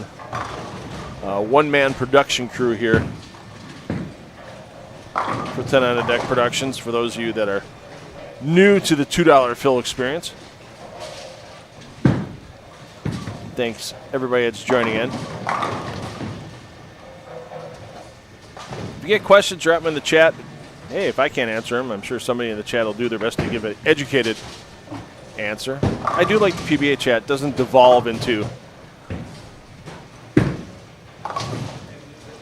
too much negativity. Sure, everybody has opinions. I mean, we can all be a little negative about string pins and about bowling balls and such, but it doesn't turn into finger pointing and name calling, and I'd like to continue having it stay that way as Boho gets the messenger to go down. Really, a dab? That was a flying dab. That's so 2004. Come on, Brent. You're better than that. Okay, maybe 2014. With the flying dab. Come on. Linda, thanks for the praise in the chat. Good luck to Ryan this weekend. No, he's not having the best of years on the PBA Central Region Tour this year, but I'll tell you what, when your Player of the Year happens, like it did for Ryan last year, where we won 4 out of 5 events in a row, 3 straight, and Coldwater got him, and then he came back to win another event towards his Player of the Year run. Yeah, it's everything's going to look a little less successful than that Player of the Year run. Ryan will keep plugging. He's a good player, good lefty, 2-hander out of Ohio. If you haven't seen Ryan bowl, you'll probably get a chance a little later this summer once we get back in the Central Region with our live streaming, and hoping to have some of those events, if not all of them, here on PBA YouTube for you. Heinrichsmeyer strikes again, ho-hum. Young man out of the Eau Claire area.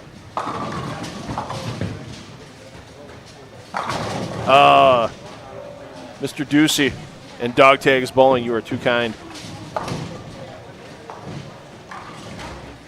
Brian, didn't you just have Tom Clark for the Dog Tags live stream recently? I didn't get a chance to watch. I've been really, between my Wednesday night sweepers I'm producing and getting ready for the PBA LBC, getting ready for this, I've just finishing up the season on a TV show in Milwaukee. It's just been a busy, busy, busy one. I know you've I know you've done some conversations with some great bowlers and some great industry names. I think you had one with Tom Clark recently. If you did, please remind everybody in the chat, and they can go take a look. Yeah, it was just past Wednesday night when I stream the Sweeper Series from Country Lanes in Franklin, Wisconsin. So that's why I didn't catch it. So, but I saw it out there on social, so I'll have to go back sometime in October when I have a little time and take a watch on it. Because we had Tom Clark the Wednesday prior in our live stream at Country Lanes, we had him in for a good hour and a half. So, streaming the LBC. Yeah, I will be handling the LBC for the PBA. So you'll see me for all 7 weekends of that, starting up at Bolero Mount Prospect next weekend, as I mentioned a little earlier, with the LBC National Championships. Still time to get in. You might get a chance to bowl with a pro on your squad, or maybe even lucky enough to bowl on the same pair. As Kyle Troop has been announced, he's bowling the opening squad next Saturday. So if you're a fan of the pro with the pro, get yourself signed up, pba.com/LBC tournament. And even if you're not bowling coming up, you can get a picture taken before or after with Kyle, maybe an autograph if you like that, if you're a little old school. And, of course, with the opening ceremony weekend, the man whose trophy is hoisted at the end of the PBA LBC National Championships clash every year for the champion, Norm Duke, will be there opening weekend as well. So get all your information, pba.com/LBC tournament, and you can follow the PBA League Bowler Certification Program on Facebook as well. And we also want to thank our other live stream sponsor that's helped us bring you these PBA regional events over the last several years, and that's H5G Brands. They are the official merchandiser of the PBA. There you see a good-looking, sharp jersey Nathan Michalowski has on from them. Trey Heinrichsmeyer as well. Brent Boho, all players on the H5G staff. So if you want a jersey that looks like the jerseys they've designed, or want to design your own because they're often imitated but never duplicated, but they can make you a similar-looking jersey. You see one you like, h5gbrands.com. Check out the style maker that you can order those particular jerseys from. If you have a favorite PBA pro like AJ Johnson, like the look of his jersey, you can order that exact same jersey, customize it your way, and boom, there you go. It can happen for you, h5gbrands.com.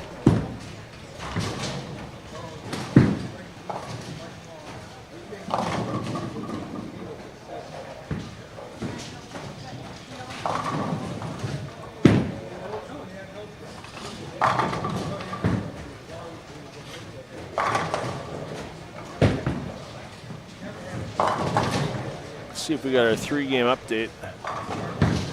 And I'll drop that live scoring link in the chat once again momentarily. No, we're still in the 2-game.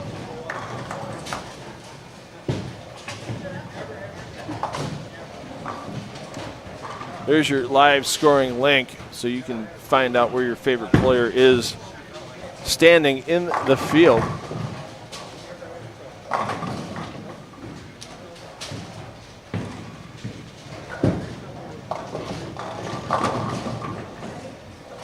And there we go. We got your 3-game update. Heinrichsmeyer no longer your leader, but he's trying to get back in there as now he's working on 5 in a row. Mance in the lead. You'll see him on 7-8 momentarily. Benji Martinez at plus 140. Martinez this morning on games of 289, 229, and 222 to get to that plus 140 total. AJ Johnson second.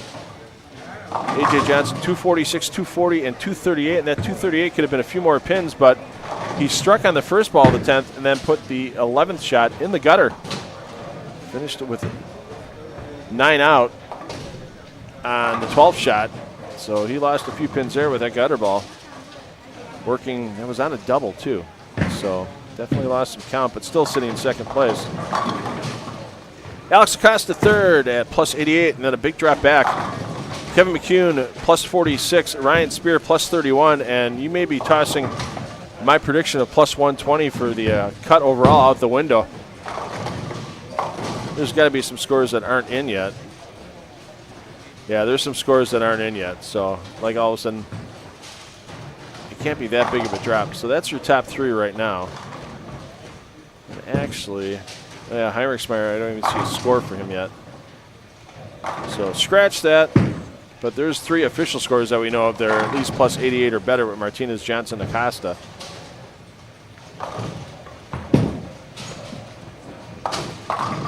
As soon as Game 3 is fully updated, I'll let you know. Yeah, Jace Meyer plus 127. We saw that big game for Meyer a little earlier as the scores keep updating. Meyer 204, 265, 258. Has him in third. Johnson fourth at that plus 124. Brandon Caruso fifth plus 119. Gage Blackford plus 107 in sixth.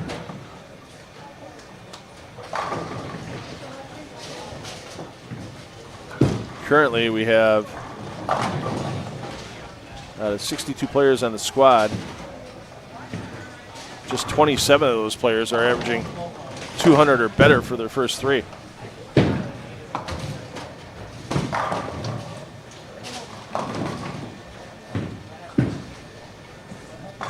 Let's see what Martinez can do here. Stepping up on lane 7. Martinez struggling a bit here early. No doubles in an open. Working on a spare in the 5th. He's your bowler C coming up on lane 7. Big game though running right now for Sean Rash after going gutter spare. Rash working on a 6-bagger.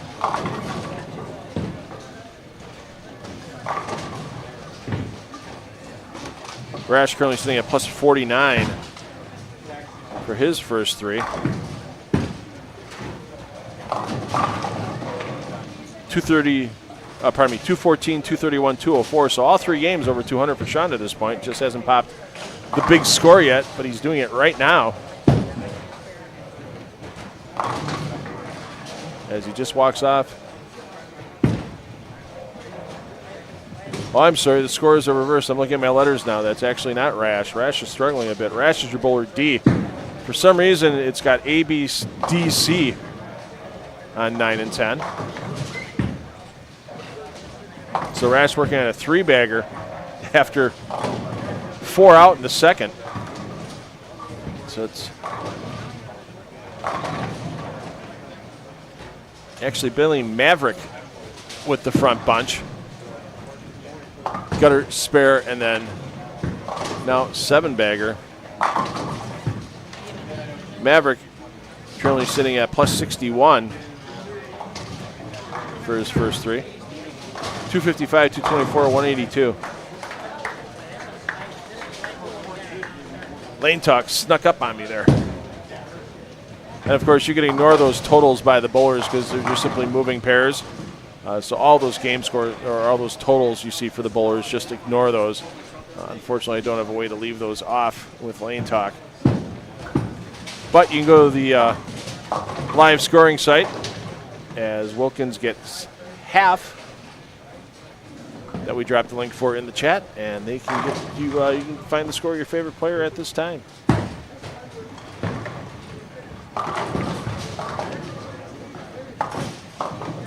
Appreciate everybody that's been dropping in today. Appreciate those of you that have shared that you're watching this great event on PBA YouTube, on social media. I've seen a couple of posts I've been tagged in.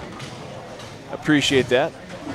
Tag me in either as $2 Phil for my $2 Phil and 10 on the Deck Productions Facebook page, or just tag Phil Brilo on Facebook. I appreciate that. Brew City Bowling on other socials such as TwitX and Instagram. Blue Sky as well.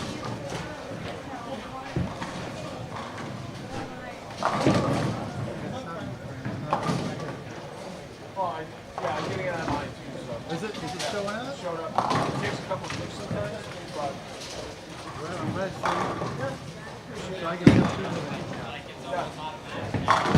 because the first click it had 3 guys, it had 4 guys plus, the rest were all 9. Like, oh, that's not right.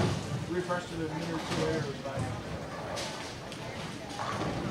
fine. I love our PBA regional managers.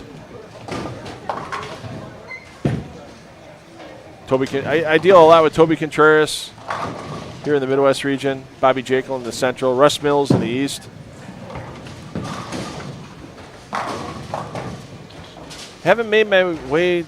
Let's see, I haven't streamed the South Regional in a while. I haven't done it as 10 on the Deck Productions. I think last time I streamed the South Regional was back in the Extra Frame days.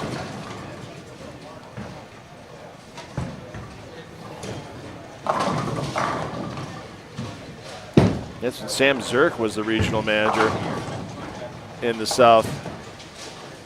Now it's Steve Taylor. Cross pass with Steve a couple times at recent World Series of Bowling where he's been helping out. Get to stream one of his regionals. Mike Alexander just took over the Southwest region from Tony Lanning now that Tony is the PBA Tour and PBA 50 Tour director. Tony, one of the greatest guys at bowling. Hope to meet Mike soon. Met George Abood once. He's our West and Northwest region director as well. So some of the hardest working men, they keep working to grow bowling.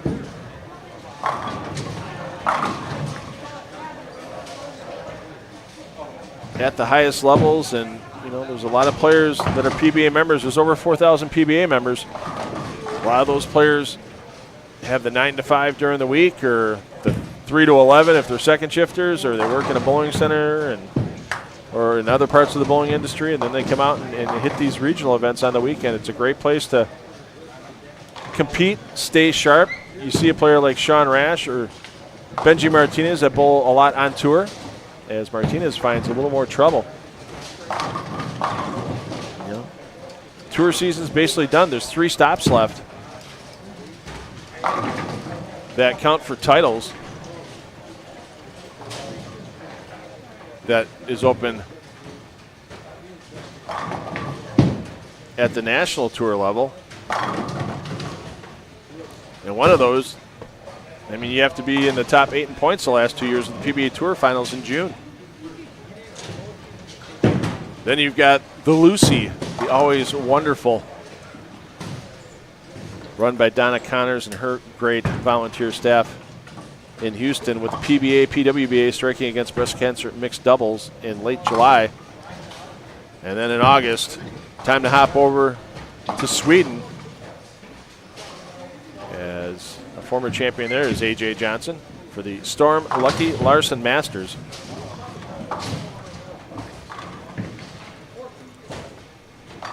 And that's the 4th event of the PBA Sweden season, which is really neat to see. We had Tom Clark in the booth with us at that sweeper series I do for Country Lanes in Franklin, Wisconsin a couple of Wednesdays ago, and he was talking about the success of PBA Sweden. They have 3 regional events, and leading point winners for the standard division and the 50 division are going to get invitations to the RPI for the 2025 edition.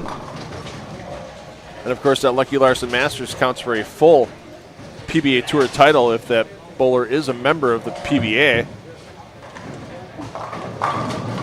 And there's talk, from what Tom said, of other European countries starting their own PBA regional program. It'd be great to see PBA Europe.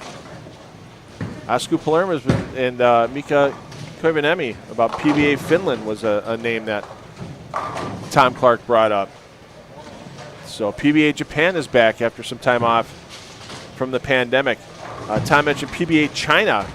Frank Zhao has been a great partner and one-time host to the PBA for an event in China back pre-pandemic.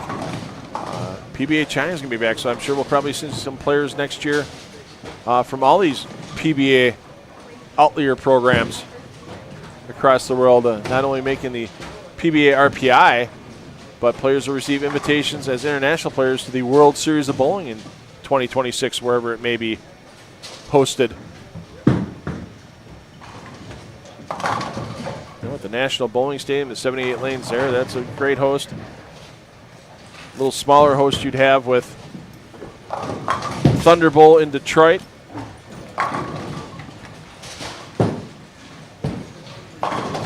For an event like that, you have to have at least, 56 lanes or more to host that World Series of Bowling.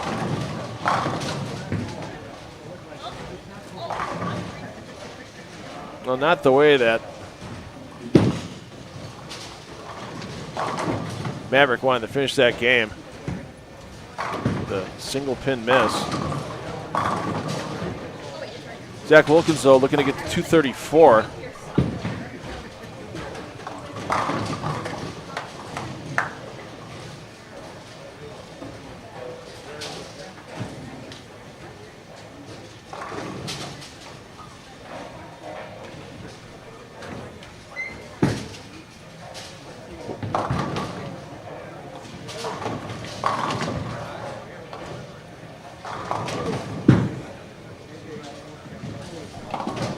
Wilkins sitting pretty well in the standings right now.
So I would think with this big finish getting up to the 230s for Wilkins, he's going to get himself well inside the top 10. I don't think he's going to be challenging for the number 1 spot, but he's definitely having a heck of a morning this morning. Let's take a quick peek back in on Heinrichsmeyer as he's looking to finish off a game in the 240s, so that'll easily keep Heinrichsmeyer up in our top 3.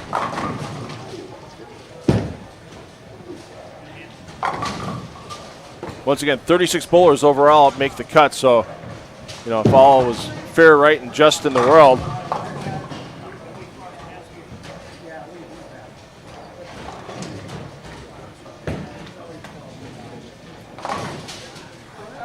there'd be 18 off of each squad, but that's not the way it works here on the PBA Regional Tour. It's our top 36 overall squads from overall scorers from both squads that'll advance to tomorrow's aptly named Advancer round. Beginning at 8:30 a.m. Central Time.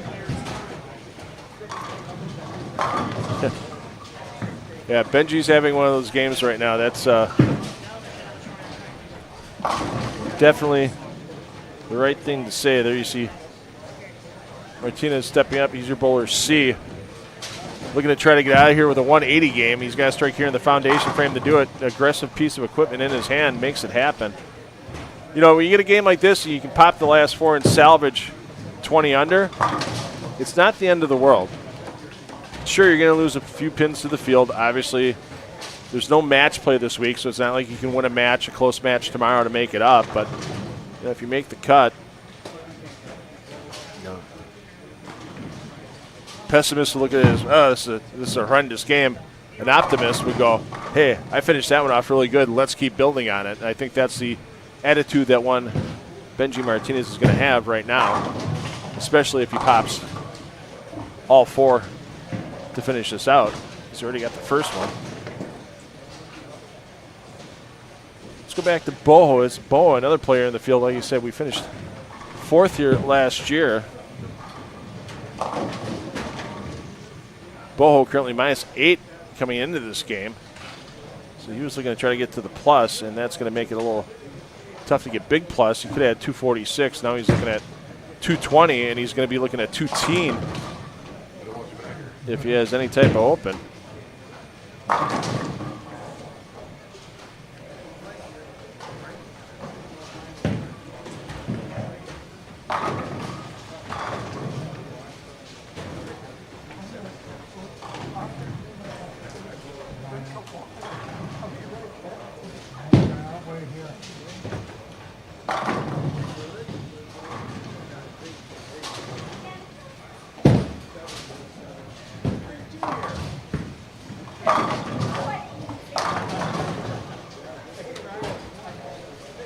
So we're going to have player movement again. You're going to skip a pair, land on the 2nd. So these players you see here on 5 and 6, they're going to move to 9 and 10.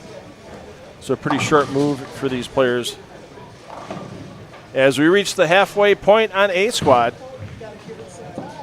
This is the PBA Celeste Walker Midwest Central Open. Thanks to everybody who's joining us on PBA YouTube this morning. I am $2 Phil Brilo taking you through the weekend.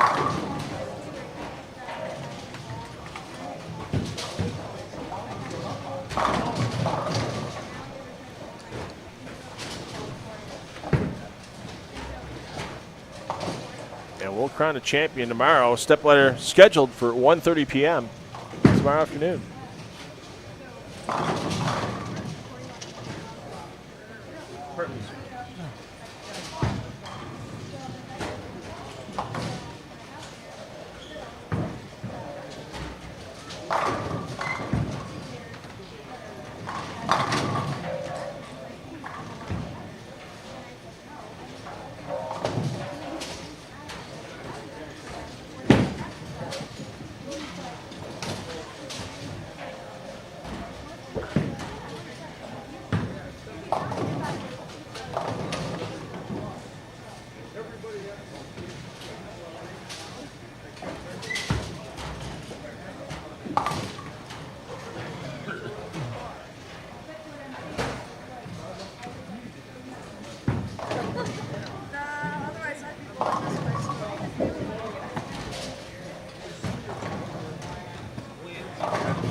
Well, as I was walking the concourse, taking care of some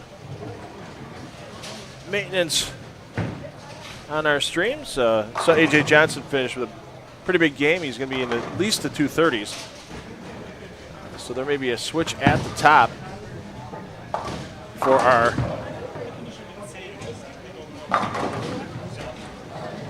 leader here halfway through A squad. We'll get those updated standings. Any more? Appreciate everybody saying hi in the chat.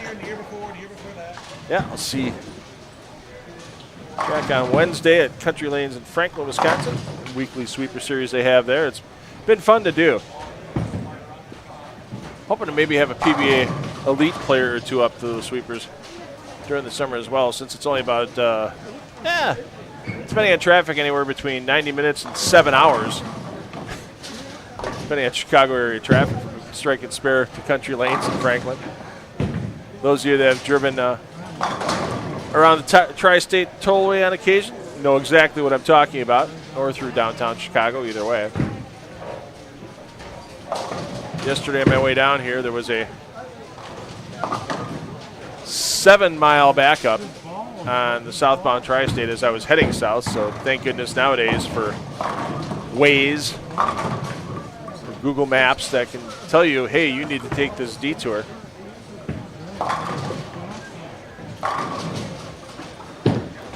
Otherwise, that would have been a long time spent in traffic. Yikes. Biondo with nothing near the 4-pin on that blower hit. That's a bit unusual.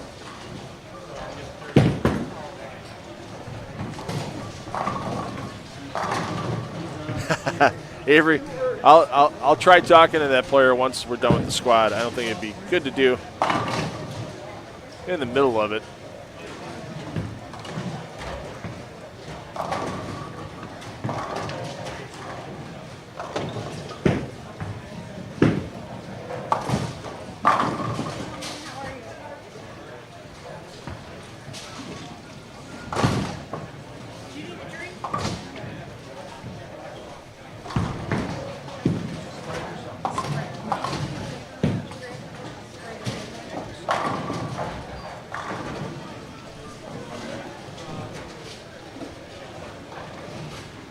Cam Crow sitting 10th on the squad at plus 80 after 3. I just walked by him during the break between games 4 and 5, and we were just talking about optimism and pessimism in game 4, and he's like, I don't think I could have bowled that game any worse, but it's over and it's time for another game. Talking about having the optimistic look at a possible pessimistic situation, and Cam Crow definitely has that right now. He's down on 29-30. We're going to go take a peek down there and check out a man who made his way to the tour through the PBA Tour Trials last August. And Nick Crummell having a spectacular morning as well to this point.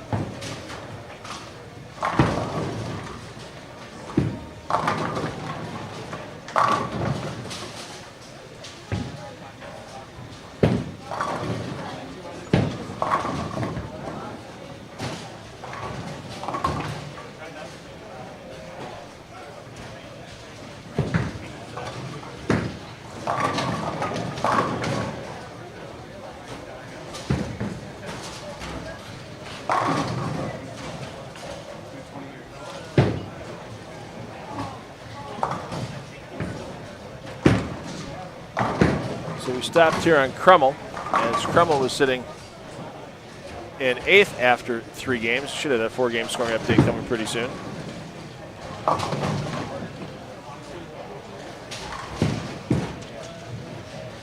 There's Cam Crow. He's down on 33 and 34 here in game 5. As we mentioned, Crow was plus 80 coming into this game. Well, that was actually after 3.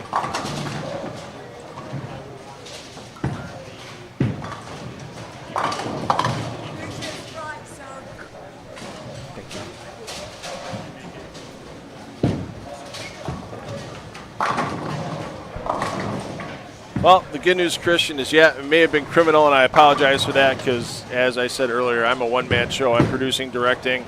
Some of those other streaming services you have might have 3 or 4 other people working. I'm it. And so sometimes I hear a squirrel or see a squirrel and I change it over. But the good news is we've got all the pairs in play. You can watch Chris Prather every single shot if you want. I mean, right now you can click on that feed on 5 and 6. You know what? I'll actually be kind. I'm actually going to go back to 5 and 6 in a moment as Prather's getting ready to go. So I will go back to 5 and 6. I will try to redeem myself as Prather did strike in the second. But then I'm going to go back to Cam Crow for a bit. But we have all the pairs in play, all the feeds you can watch with the ambient audio. So just open up the description under the video that you're watching, find the feed for lanes 3 through 6, right-click on it, hit open a new tab. That way you keep us on here in the Strike Central feed. Do I get redemption, Christian? Do I get redemption now? Please tell me I got redeemed for being there for the 3 in a row. And if Prather keeps striking, we'll go back. We follow the hot hands here in the main feed. We follow our leaders. But we also give you the opportunity to watch every frame of your favorite player as they cross the house. So, and the best of all, it's free all weekend long. Thanks to our host here, Chris Watson and Striking Spare 2 for bringing us in. And we have our other season-long sponsors that help get us from regional to regional. Glad we can stream this one on the PBA YouTube channel. Hope to stream more there in the future. The PBA LBC National Championships 2025 edition back at Bolero Mount Prospect starting next Saturday. As we mentioned, Kyle Troop bowling that opening squad at 9 a.m. Norm Duke's going to be there Saturday and Sunday. So if you're not bowling, if you're nearby, want to stop up and get a picture or an autograph with those players, it'll be available to you. Come in and bowl. Sign up today, pba.com/LBC tournament. Get your chance to win a prize fund that's in the hundreds of thousands of dollars.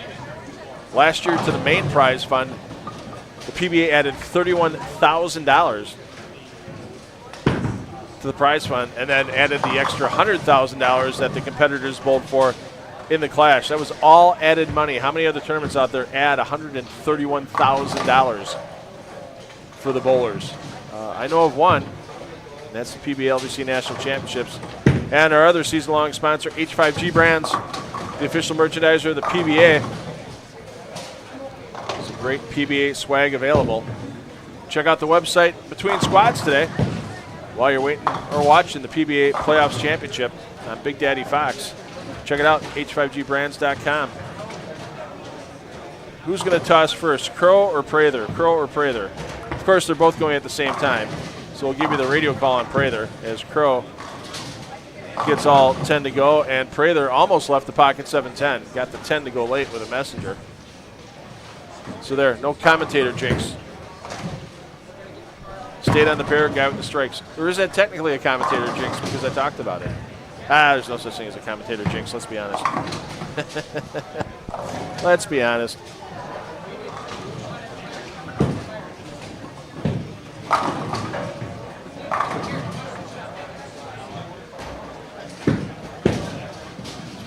Avery, they are bowling on the 35-foot cheetah pattern. It's the 2025 version, so definitely a bit flatter than the past cheetah iterations when it comes to all the way across the lane. Remember back when cheetah first came out, they basically had that tube outside a 5 board that made the pattern high scoring. Some players have definitely figured it out, and the use of urethane, I still see some players in it. Maybe a 50-50 mix right now. Otherwise, I see some players just going with balls that ease off the transition.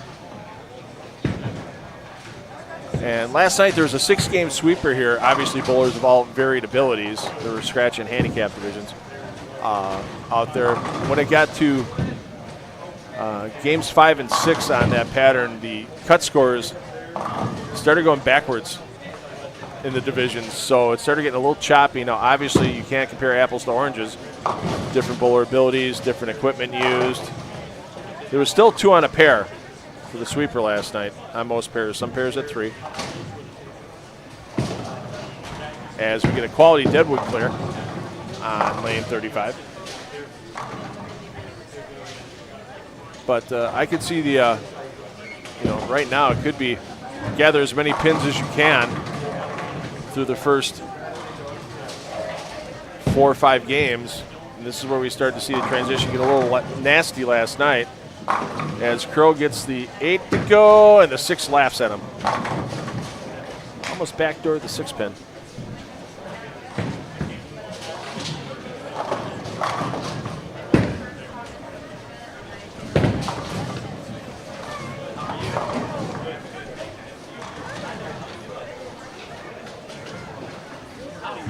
Fuzzy Chris Prather's down on 5 and 6 right now, so you can open up that pair feed. The descriptions down there. We'll bounce back by Prather again in a little bit. We'll watch Cam Crow for another frame or two here.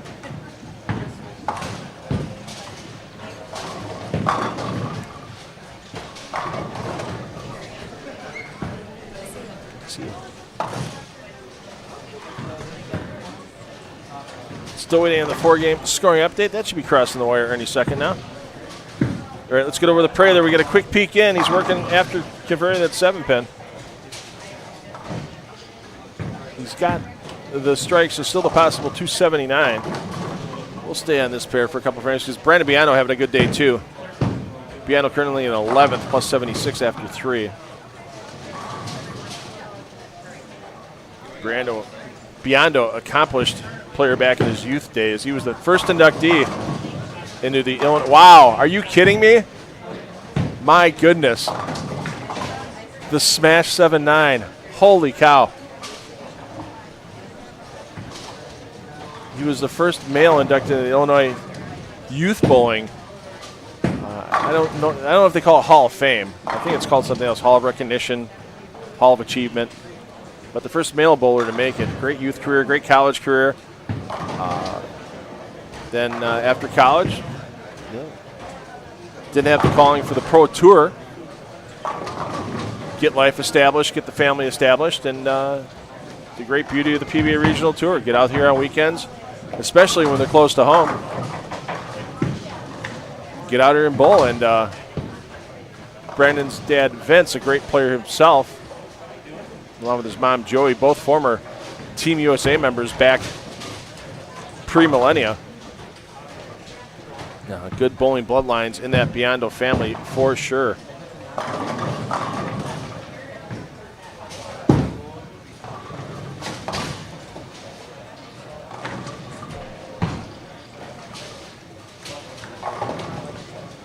We got a front 5 alert down on 27 and 28. So we'll see who that is, and we'll get down that way momentarily.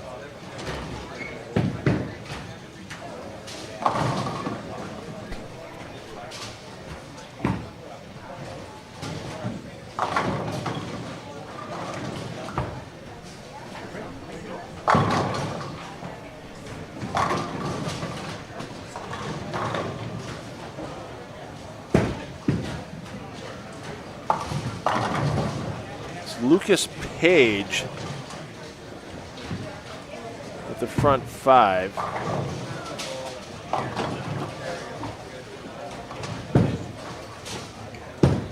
And Page needs some help. He was sitting at -8 after 3. So he's got a big start here in game 5. Let's see if we have a 4-game scoring update yet. Yes, we do. Hi, Trey Heinrichsmeyer. You're in the lead right now, whether you want to know it or not. I'm bowling like trash. Okay. He says he's bowling like trash, but he's at plus 185 for 4. Some of the field catching up to him, though. A.J. Johnson plus 171. That's why I'm bowling like trash. Yeah. A.J. Johnson plus 171. Zach Wilkins plus 146. Jace Meyer plus 139. And Brian Tippett at plus 127. Round out your top 5 other notables in the field. Really good right now.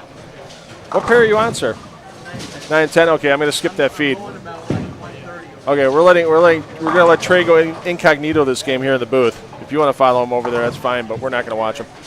He gives me a thumbs up on that. He appreciates it. So Brandon Biano stepping up now. Biano currently in 12th at plus 90.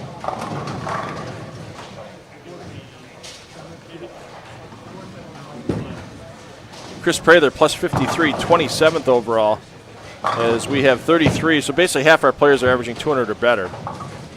Other notables in the field into the plus include Sean Rash at plus 56. Cam Curl plus 71. Kevin McCune plus 79. We already mentioned Biondo at plus 90. Benji Martinez plus 109. Nick Crummell plus 110. Bailey Maverick plus 118. And Alex Acosta plus 124.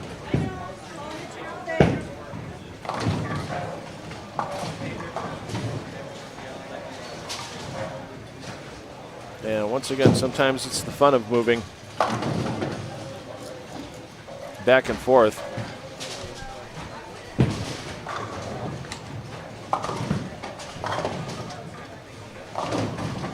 Over the various pairs. Sometimes you catch a pair that just doesn't quite match up, like Heinrichsmeyer is doing right now. You just got to salvage what you can.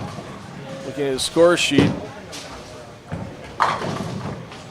sitting with a maximum here of 2-teen. He's working on a spare in the 6th, stepping up in the 7th. Just because we said we're not going to show him doesn't mean we're not going to talk about him. Prather looking for another 3-bagger. Oh! Elbow deep 9-pin.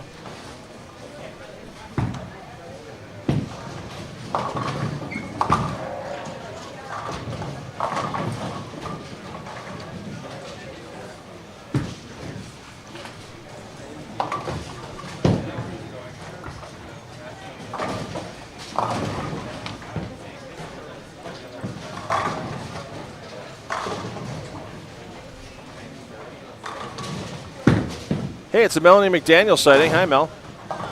She's heading to Cleveland shortly for the PWBA event. As we mentioned, she made the top 16 here last year. Had a heck of an effort. Getting you through. Yeah, we've got that bowler on lane 27 and 28. Let's get down there after this toss because we got a front bunch alert.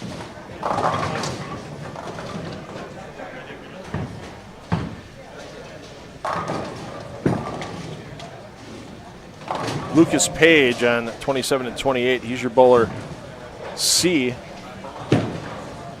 And that score sheet didn't update.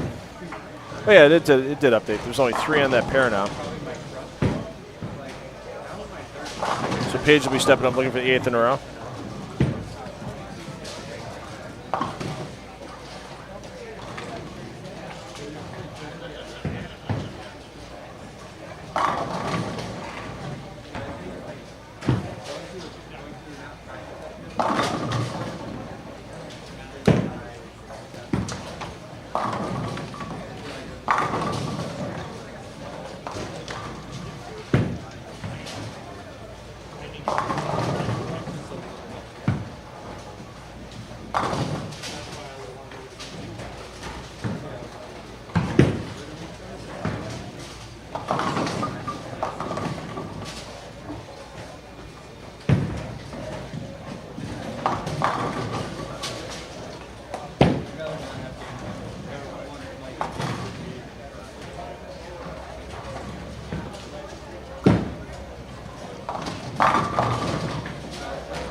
All right, so now I'm going to get the front 8 for Page.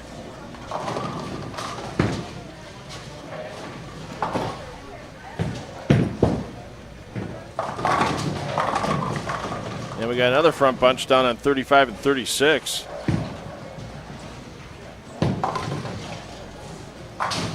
With Brian Tippett. So Tippett currently sitting in 5th overall on the squad. Page bumped it up a little bit. He's at plus 58 and 24th, so Page coming off a nice game in Game 4 as well. And of course, as soon as we mentioned Tippett, before we can even get over there for his 7th frame, I see a 7-pin remaining on the pin deck, so that run of perfections ended for Page. I'm sorry, for Tippett. We'll stick here with Page. As Page now on the front 8. Had a front 10 game 1 this morning with Benji Martinez. Other than that, nobody's really gotten past the front 8 so far that we've seen.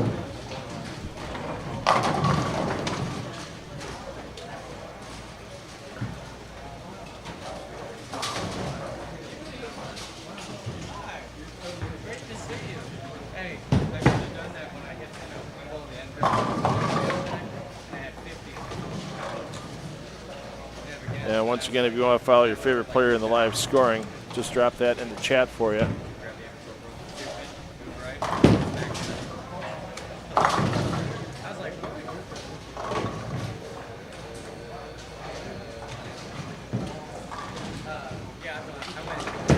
Page so far this morning, 220, 174, 198, and he popped a big 266.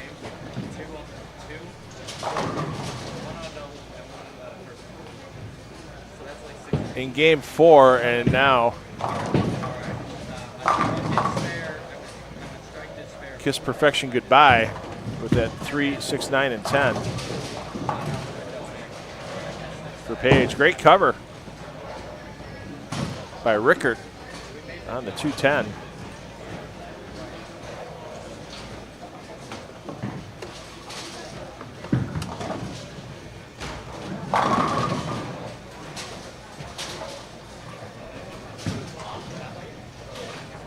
We'll get back down by Chris Prather. Prather making a move this game.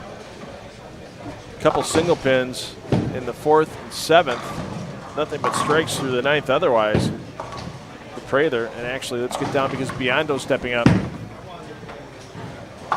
in the 10th frame. There's Biondo. Biondo looking to get to 211 and cut that down to a max of 191. Biondo plus 90 coming in, so he could lose as few as 9 and as many as 20, depending on what he does here. I'm assuming he get one of the 2 on his 4-7.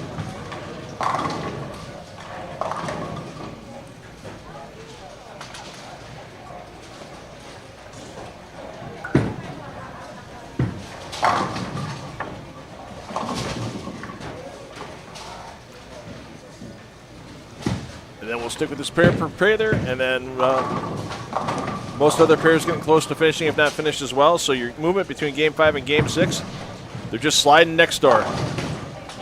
So these players you see here on 5 and 6, they'll go next door to the new feed on 7 and 8. All pairs just sliding one to the right after this game. Jason, you're welcome for the streaming. Thank Chris Watson when you see him, too. Thank him for the streaming.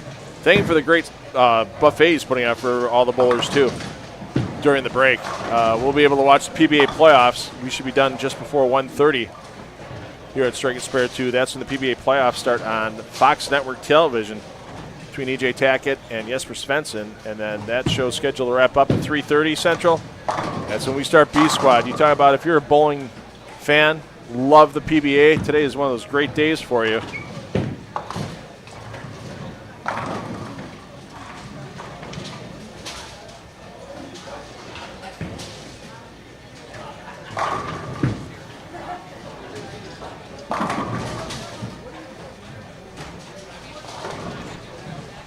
Vesa, yeah, the double jump rule actually,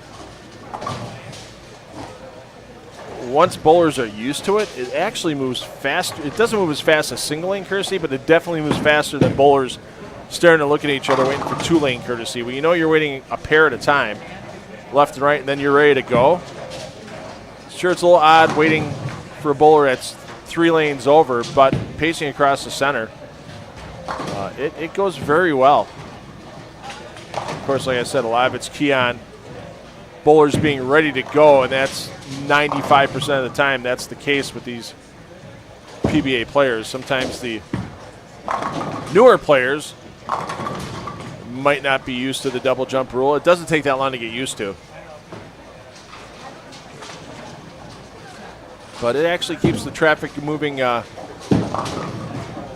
pretty well. I mean, when you know what you're expecting, when you know it's a pair to the left, pair to the right, and then it's your turn, it's a lot better than looking each way and, hey, hold on, and then that guy jumped. You know, everybody, it's like having a bunch of traffic signals to control the traffic.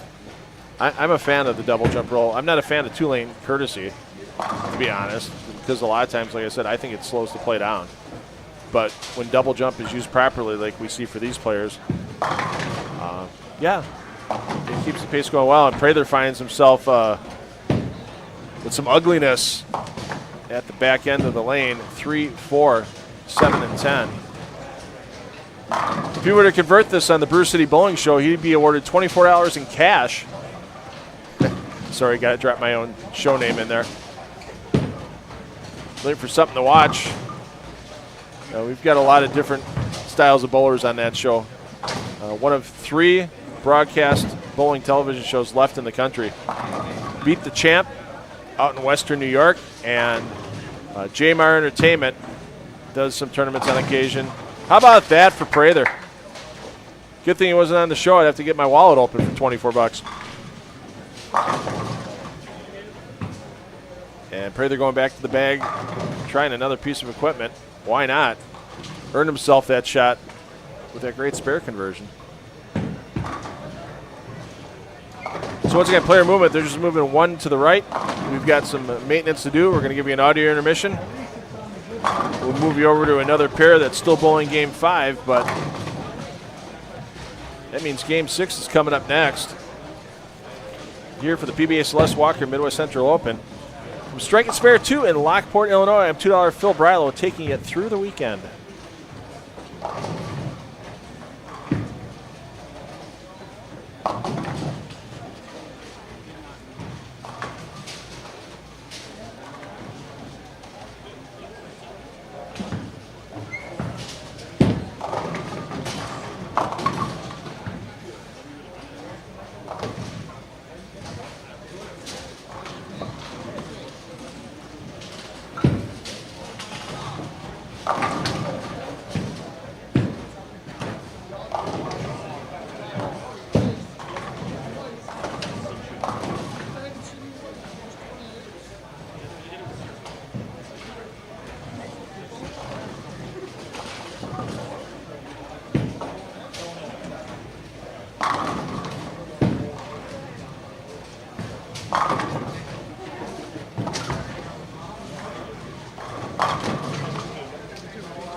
right, looks like everybody's pretty much underway with Game 6.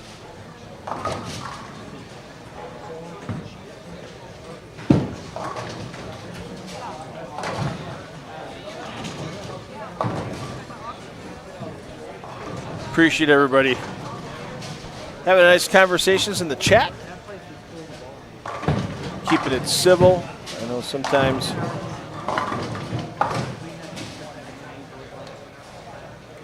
it's a little tough, but we all, it's very appreciated.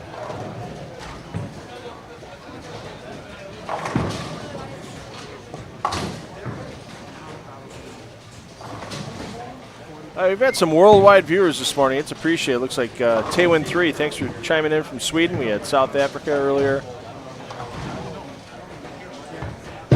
And I have to agree with Jason Finley. This is a great house for events. Last year, and I believe again this year, I don't know if it's official yet. I know last year they hosted both the PBA 50 and PBA Midwest RPIs here at Strike and Spare 2.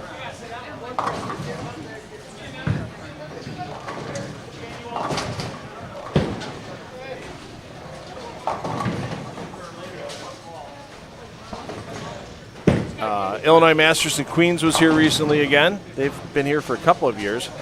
That was held in late April.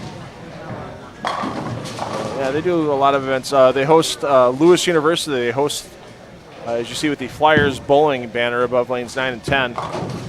They host an NCAA event here in February.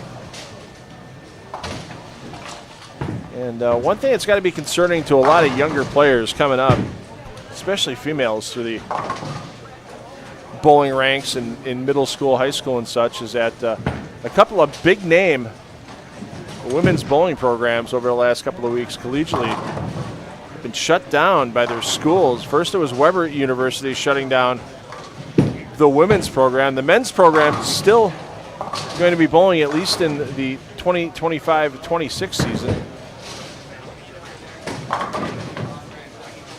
And then a couple of days ago it was announced that two-time NCAA and one-time USBC women's champions Stephen F. Austin out of Texas, that program shut down immediately.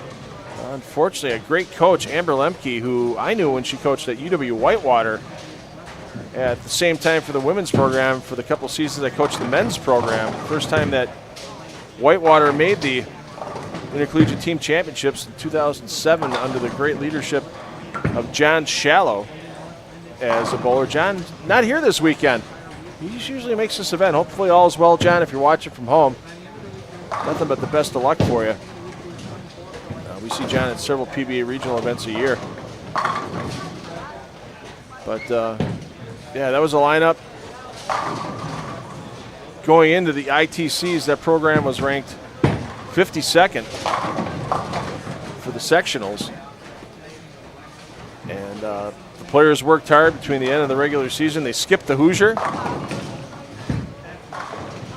We did a lot of work together as a team. A couple players made huge improvements, and they got through sectionals in 4th place down at Fairview Heights, Illinois, and then finished in 5th place that first year.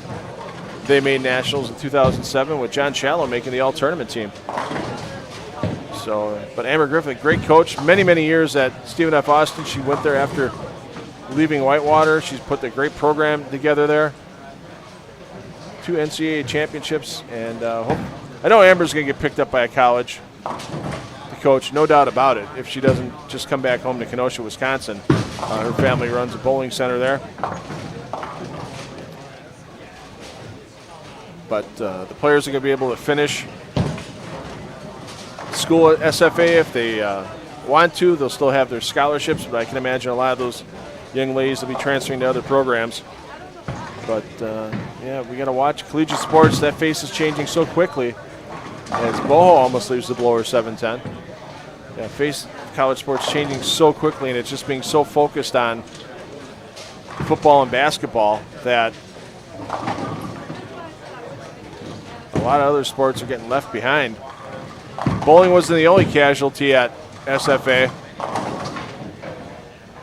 as men's and women's golf and beach volleyball were also cut by that school. So a lot of young college men in this field all weekend long as well. Great rule that the PBA has, that they can bowl and cash in as many events at the PBA regional level.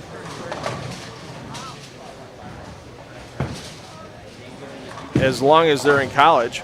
So a great way for them to get experience on PBA conditions. Whether they want to try the tour when they're done with college or whether they just end up bowling the PBA regional program, they know what they're getting into. So a great rule change enacted by Tom Clark and the PBA Advisory Committee a few years back. Wow. The 2 7-10s we almost saw between Boho and Heinrichsmeyer. Oh my. Just ripper 7-10s. Absolutely ripper. Well, apparently I'm missing some stuff in the chat. I apologize.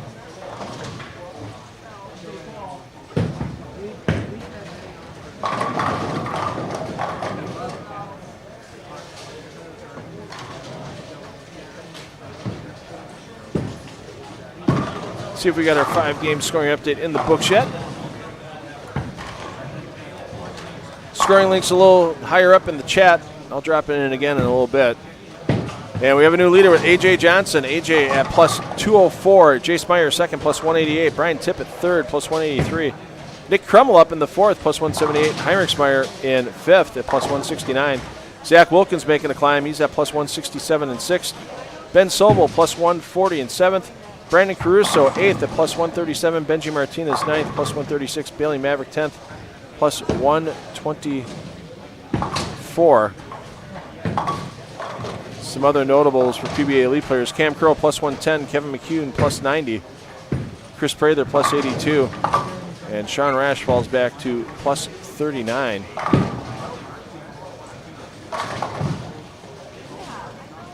So I will drop that live scoring link again in the chat if you haven't saved it already. There you go. Well, Robert, bowling isn't pretty cheap. That's the problem. Look at the average college player probably is going through 20 to 25 bowling balls a season at the highest level. Let's be honest. Some of these programs do have sponsorship of some type from the major bowling ball manufacturers, but that doesn't cover all the expenses. Then you got travel, hotel, all that other stuff. I mean, you're talking decent six-figure budgets. And if a center, if a school doesn't have some type of bowling center on campus, most schools don't. Some schools are lucky, like UW Whitewater has 8 lanes in their student union that the teams get to use. Other schools like Vanderbilt, Nebraska, Monmouth, they've established training facilities for their bowlers at the school. So sure, they have the initial capital outlay, but they're not paying lineage. But I guarantee you, Lewis University that bowls here, striking spares and donating the practice time to them. So yeah, there's a decent amount of cost to the bowling, especially with these NCAA programs, because a lot of these programs, the distance some of them have to travel. SFA is kind of an outlier distance-wise when it comes to NCAA bowling. Most of the teams are established east of the Mississippi. So I bet you SFA probably had 6 to 7 tournaments a season where they were flying. So you take 8, 9, 10 young ladies, take round-trip airfares, coach or 2, coach and assistant coach. Then you have to find some way to get the bowling equipment there. Because once you get 2 bowling bags on board a plane, doesn't leave you any room for baggage unless you're paying extra bag fees. So, yeah, as much as you think bowling wouldn't be an expensive sport, bowling can be an expensive sport, and especially for programs that don't have support from a bowling ball manufacturer. If you got a player that's drilling up, 9 or 10 bowling balls in a season, if it's coming out of that player or their parents' pocket, I mean, or even if it's coming out of the school's pocket, if the school says, yeah, we'll pay for a certain amount of equipment a year, whew, I mean, $2,000 a player for 10 balls times 10, 12 players, I mean, you're talking $20,000, $24,000 a year.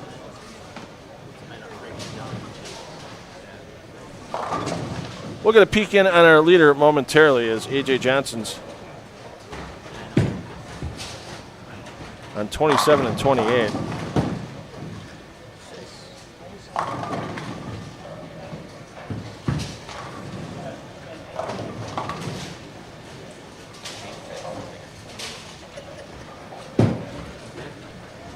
I'm sorry, we're here.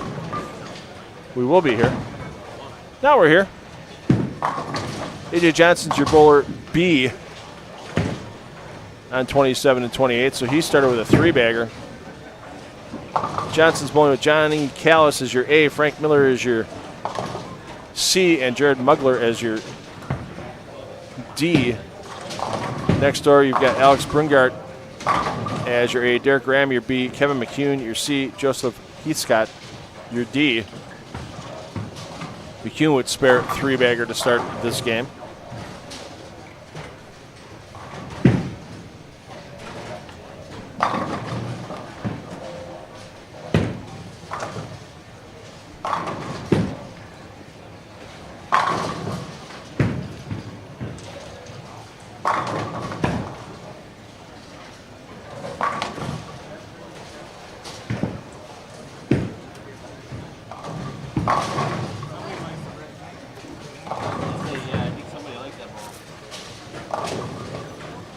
Oh, we got a Canadian, Flexenbear.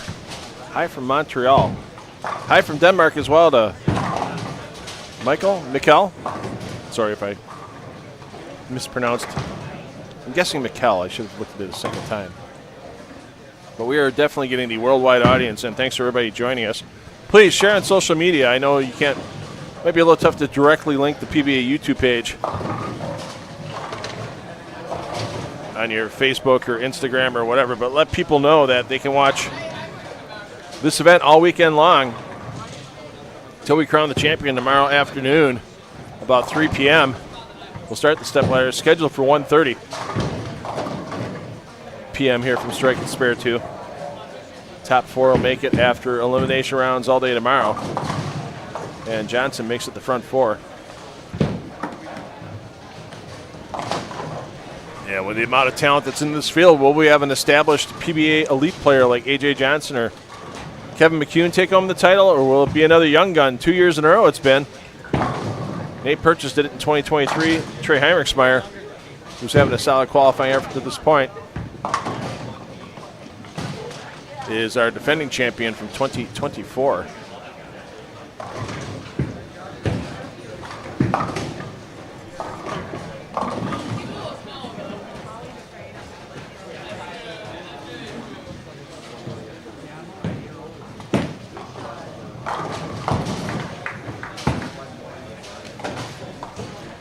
Unfortunately, John, I don't know what ball AJ's throwing. I'm going to have to leave that to the bowling ball experts that might be in the chat.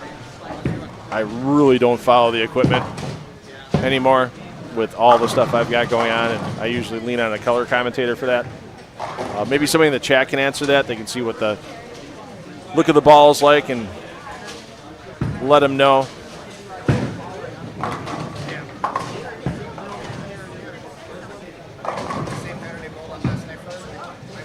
Yeah, that's one of the cool things about jerseys. I'm going to have to agree with Panda in the chat. I mean, you can design anything you want on a jersey nowadays, pretty much within reason. As you mentioned, the fries on the jersey for a player. I, with my nickname being $2 Phil, a couple of my H5G jerseys that I wear when I'm out and about at events are $2 bills raining across my jersey. So $2 Phil making it rain. So yeah, H5G, they've done some great, not just jerseys for me. They've done some T-shirts, the banners. If you're familiar with the Bruce City Bowling Show that I do on TV in Milwaukee on Saturday mornings during the bowling season. Last week of that's next week, Saturday. They made our banners that we block off the lanes with and do interviews in front of. So they did these great 8x8 banners that have all of our major sponsors on them. And I'm actually going to see if they can make me a $2 Phil sport coat for the more formal occasions, as A.J. Johnson now with the front 5. Oh, the pulled pork is entering the building. Oh, the great buffet they offer the players between squads here at Strike and Spare 2. Chris Watson, the barbecue man of the year, in my opinion. Smells so good. Not that I don't enjoy bowling, but if you've seen my waistline, you'll know I enjoy a good barbecue pork sandwich even more than bowling nowadays. We'll be hitting that lunch up right when the PBA playoffs start on an FS. Not FS1, on Big Daddy Fox, 1:30 p.m. Looking forward to that, and then we'll get everybody back here. Hopefully at 3:30 p.m.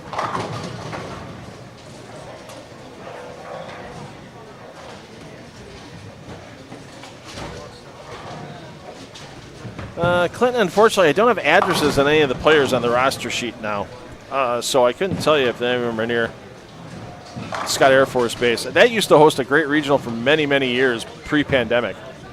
Maybe it was definitely in the 90s and early 2000s. I'm not sure how much it changed after 9/11, unfortunately, with the increased security on military bases. But that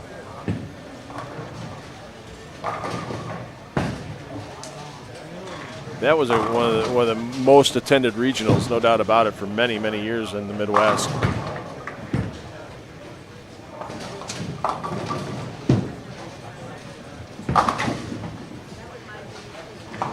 You want to check on anybody on the scoring? Scroll up the chat a little bit. I dropped the live scoring link in there about 15 minutes ago. Follow your favorite player all day long.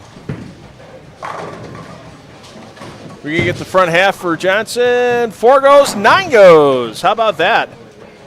Oh, and a great cover there by Graham as well next door.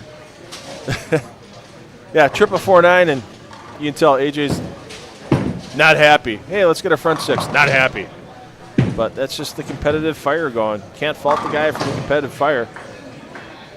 Out here on the lanes, it's not like he's grabbing somebody by the collar and punching him in the face. That'd be taking it over the line, obviously.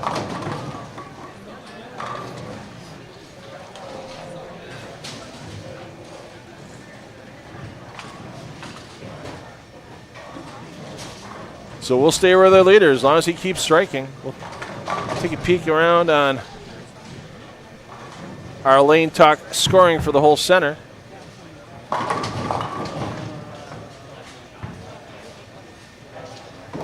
See if anybody else here has got a big run going in Game 6.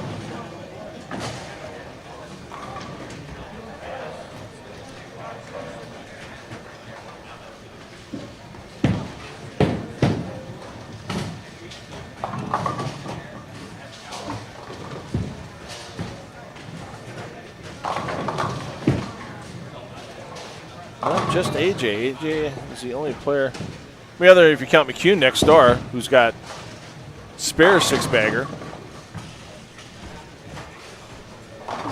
It's not perfection, but 290 is pretty darn close. Let's be honest. Yeah, nobody else in the building with the front bunch, so we're going to stay here with our leader here on A Squad.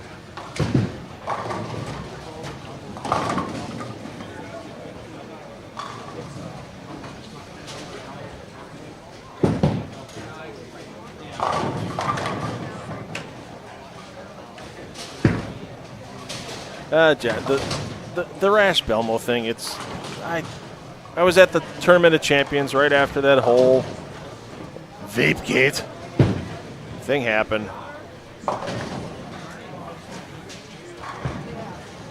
Saw Sean and Jason actually sitting 5 feet away from each other. Big group conversation going on. I don't know if they said anything between the two of them, but apparently they didn't have any problem with staying in the same room with each other. You know, Bottlegate years ago, and they got past that, and it is what it is.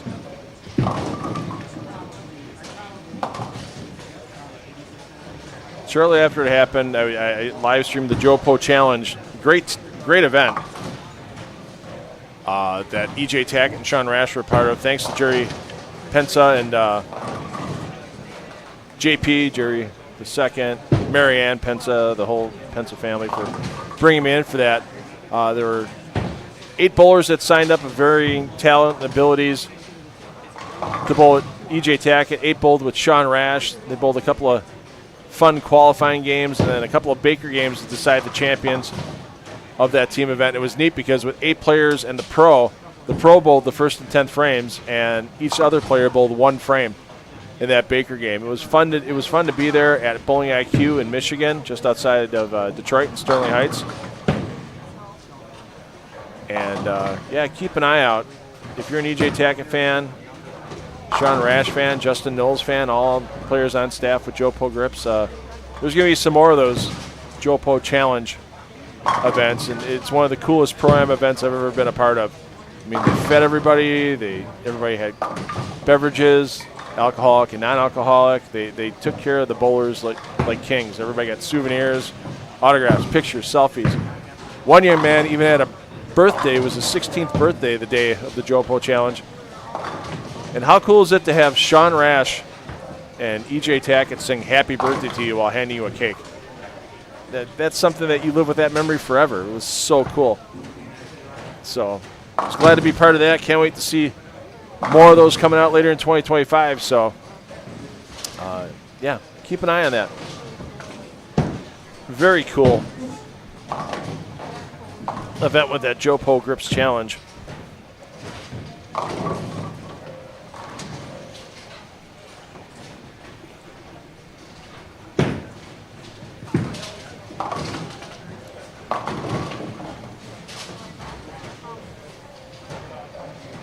So Johnson stepping up, looking to keep that score sheet blemish-free.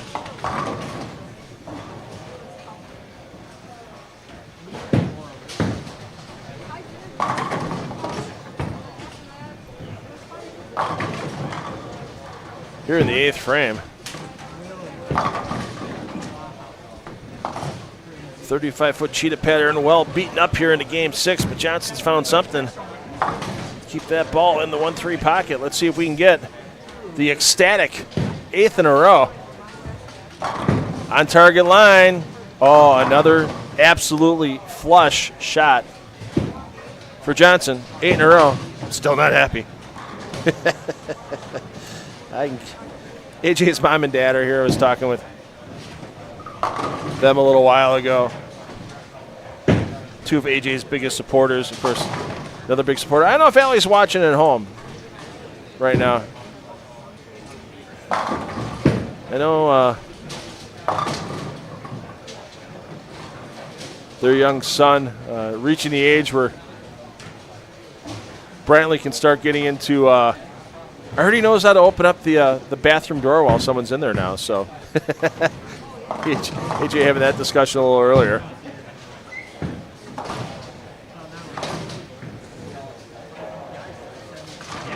So, Allie, if you're watching, hope all is well at home while you hold down the fort.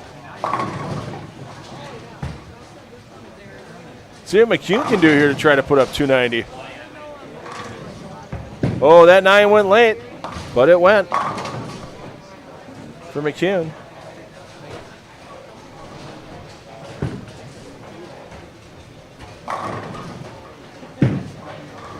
H spending too much time on the golf course. I don't 100% know about that. I know it's just weird watching it. I mean, I'm the same way AJ is. I'm a left-handed bowler and a right-handed golfer. Watching AJ on the golf course as a lefty always just throws me off a little bit. So McCune's going to make a big run up the leaderboard. He was at plus 90 coming in to game 6. So outside chances moves him into the top 5. Definitely moves him into the top 10 on the scoring pace we're seeing. Oh, and that time you should have made the move off that almost 9-pin, Kevin. I don't know who he's blaming off camera.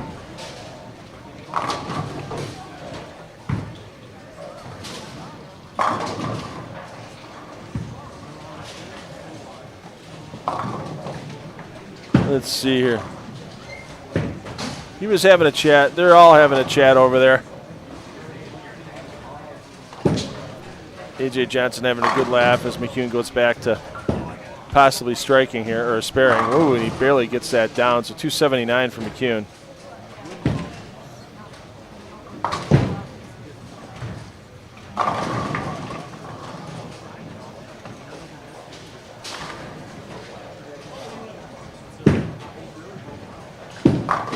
So now, getting into the 10th frame.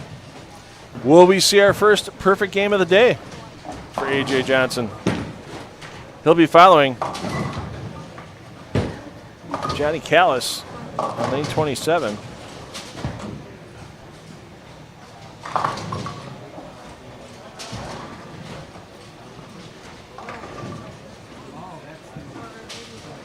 Oh, I like having toys. I know it's not going to be the most artful shot coming up here, but we'll definitely be able to take a look at a pensive A.J. Johnson as he's waiting for his 10th frame. Stroking the beard like an evil supervillain.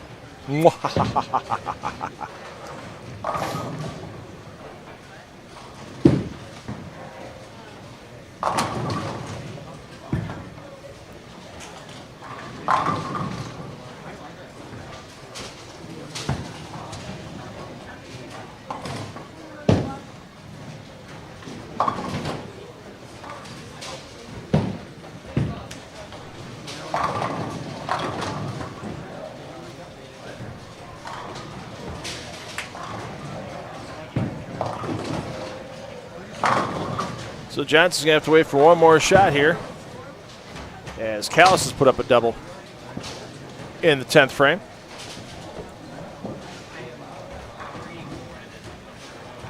And there you see Johnson getting ready to go. Scouting things out around him.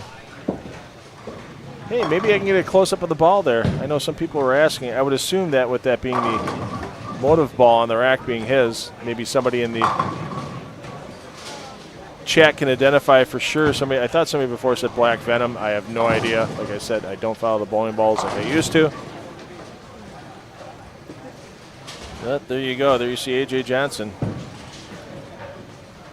Making sure that thumb hole's got that perfect feel. And he'll be stepping up here, looking for his tasty 10th strike in a row. Speaking of tasty, oh, I can smell the pulled pork buffet.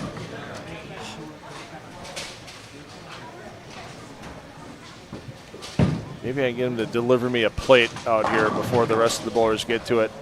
A.J. Johnson, is he going to deliver that 9-pin falling? Yes, he does. He's gotten a couple of those breaks on the 9 on flush it. And, hey, hold on. Great shots, no smile. All of a sudden, huge break. Hey, let's look at the smile as he has a little conversation with his lane mates. Zach Wilkins giving him a little grief right there. And AJ and I'll step up, looking for 11 in a row, looking to extend his lead over the field. And once again, tomorrow, it's all pinfall carried over from today, and every round the pinfall continues to carry over. So every pin is important. Getting through our competition this weekend. Johnson, 8 teases him, but it goes down. And cool, calm, and collected. Talking to Nick DeCicero. A couple Kenosha, Wisconsin residents there now. AJ moved there with his girlfriend, Allie. Less than 2 years ago, I think, was the move. Maybe even been just last year. They purchased a home. They've done some work on it. And now Johnson. For perfection here in Game 6.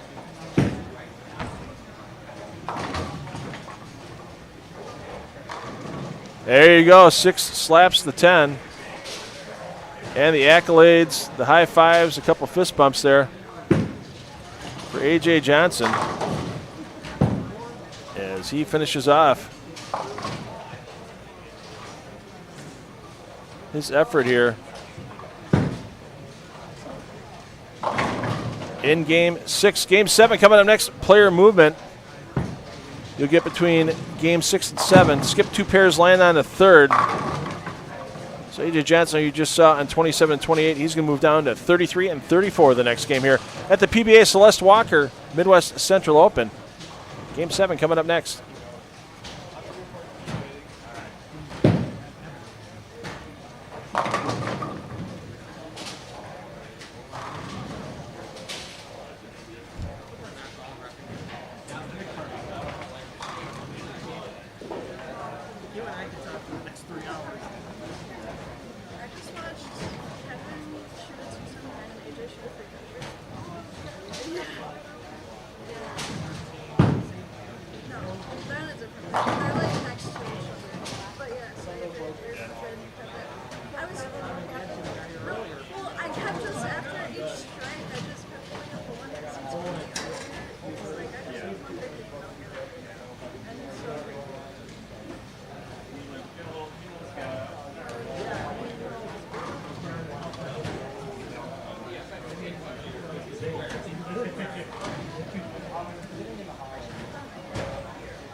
Whoa, gangster. You motherfucking bad man in the building, bro. Hey, look, bro. How you doing? Hey, man, I've been chilling, man. You know, nothing to it but to do it. All right, go. How you been, bro? You been good? Can't complain. Hell yeah, brother. For you, bro. Yeah, chilling, man. I'm sorry, bro. They're sweet, easy on the right voice. But I'm just not good here. Are we going to dance time? I can go, the left is so good. The left is so good. But I can go on the outside or I can go on the rest of it. By the way, average 220. Like right now, we're getting 6. This is going into game 7. And take us with my average right now. It rides with 200. 220. Every time I come here, it doesn't fucking matter what I'm going with. 220. At least 221. Close to it. Something like that. Feels like fucking Addison. No, I like Addison. Let's go with Addison. All right, sorry about some of the language our ambient mic may have caught there from a player or two. Apologize for that if you got young uns. Yeah. Shut that microphone down a little bit.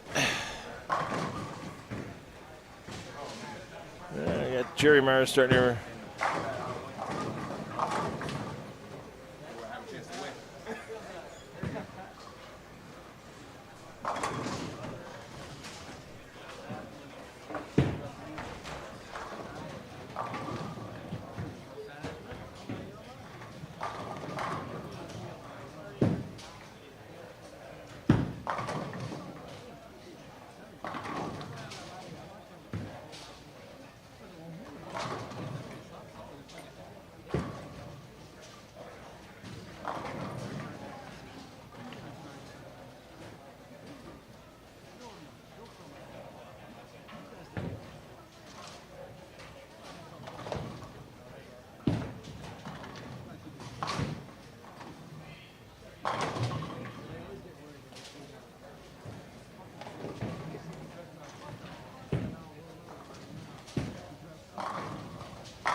Wrap 7, double. Wrap 7, next shot. 6 pin, turkey. Wrap 7, double. I got 240 going out. Wrap 7, 226. I know exactly where I'm about to go. No. Say the bitch one day. Go back to Detroit. Or not Detroit, Grand Rapids. What happened to 15? I went to qualify last night for the 11 was. So. Oh, Detroit? Oh, that was sweet, boy. Them booty water up there. Hot booty water. And they like to talk shit and they play. We were rolling 35 feet. The ball was like, bro, I want every high game.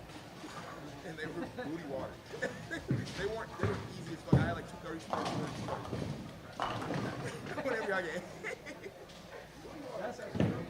Booty water.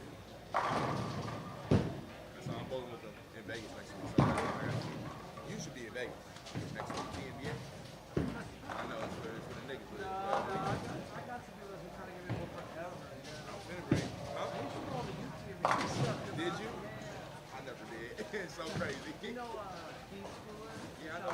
Weak ass niggas. Yeah. Them niggas suck. I'm talking about them, my dog. Wait, really? Shit. No, they do be backing out. No, they do be backing out.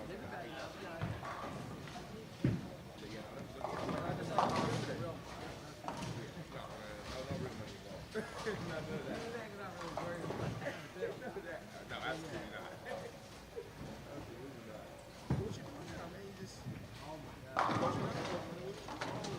Well, let's see if our leader, A.J. Johnson, has any more strikes here in a row. It's on 29-30, I believe. Let me double check my... Up 33 and 34. And he's our bowler B, so yeah, another strike on the board for A.J. Johnson. That's at least 13 in a row for him.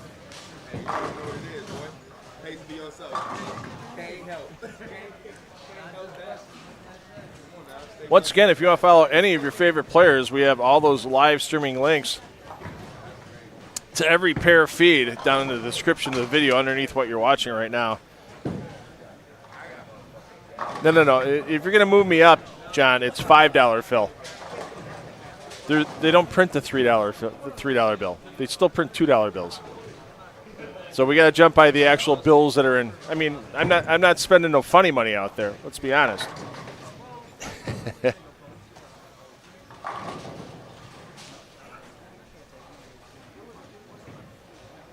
Steve Rude is Rash. I don't know what Rash is throwing. I haven't had a chance to go down and look. We've been on him a couple times, but honestly, I didn't pay attention to the bowling ball that he was throwing. Let's see if we can find him here, and maybe we can get a peek as Rash. Let's see here. It's in 23 and 24 this game.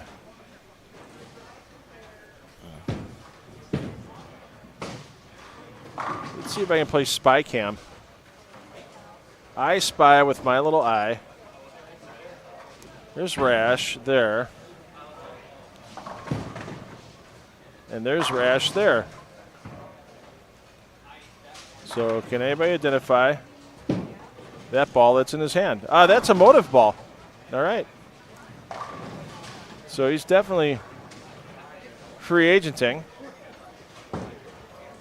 I would not take that bowling ball in his hand to be any particular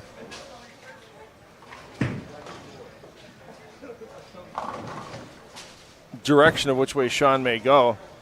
I mean, all I know is that after that shot, Sean went back,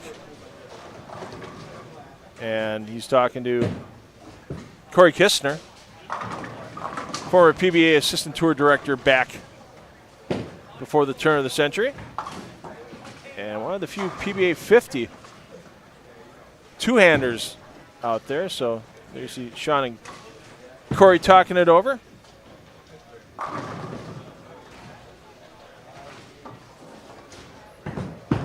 So good thing Sean was close enough to one of our stepladder cameras for tomorrow. Got some nice little remote control toys Oh, watch out. Oh, I thought a man had some tongue. No, he's got a can opener.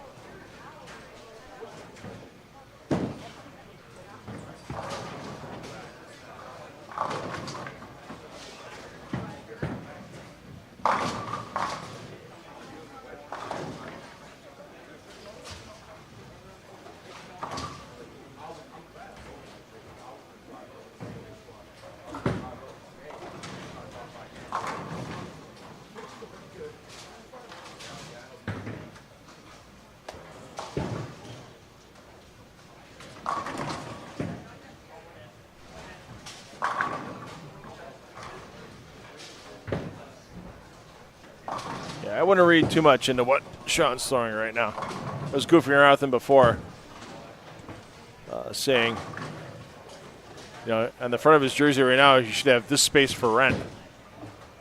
He actually sent me back a phone picture of a mock-up of something similar. Love him or hate him, you watch him, just like Pete Weber, Sean Rash, and they're both a lot more quick-witted than people give them credit for. As Rash, he's your bowler D. He's looking to make a climb. Don't count those total pin scores, because when the bowlers move pairs, it's just accumulating. On there, but Rash after 5, he was a bit back in the field. At plus 39, 29th on the squad. We're only taking 32 to Sunday, so Rash is definitely going to have to do some climbing of the leaderboard here.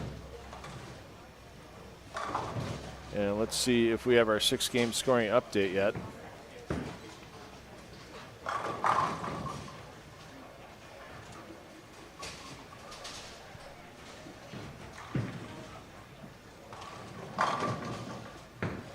Drop that live scoring link in the chat for everybody right now. There you go, A.J. Johnson. We saw his perfect game. Takes him to plus 304. He's only averaging 250 on the day. A.J.'s low game so far today, 233 in Game 5 before he threw the 300 in Game 6. Zach Wilkins up in the second, plus 224. Nick Kreml third, plus 205. Brian Tippett fourth, plus 197. Jace Meyer fifth at plus 191. Ben Sobel plus 177. Kevin McCune, we saw his big 279 game, gets McCune up into seventh at plus 169. Our early leader, Benji Martinez, he's been floating around 10th place for a while. I mean, Benji had a hot start. 289, 229, 222, but 169 in Game 4 pulled him down the standings. He's trying to come back a little bit. 227, 225 for Games 5 and 6. Have Martinez in 8th. Brandon Caruso 9th, plus 154. Gage Blackford 10th at plus 145.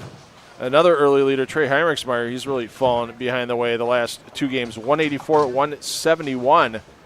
As Heinrichsmeyer back to plus 40, or pardon me, plus 140. Other notables, Cam Crow plus 130. Bailey Maverick plus 104. Cam's, I didn't see it. Cam was to the side of me right there. He's bowling on 9 and 10, on 7 and 8. I'm at 5 and 6. Cam goes, you don't need to tell anybody my scores. Sean Rash is up to plus 74, so he had a nice Game 6 with 235. He needs to keep that run going if he's going to want to see competition tomorrow. So once again, we're only taking 32, so 16 and 16 off each squad. Right now, 16th place is Nick Dischinger at plus 109. So Sean, 35 pins behind that number. Trying to make it up this game. Of course, we know Zach Wilkins having a heck of a game at the moment.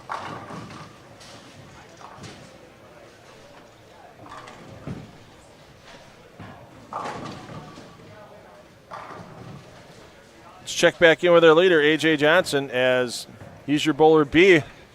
On 33 and 34, he now has at least 15 in a row. All 12 last game, first 3 this game. I think the last player I saw go back-to-back with 300s on a live stream event was quite a few years ago with Brad Miller. At a national tour stop, Brad went back-to-back 300s.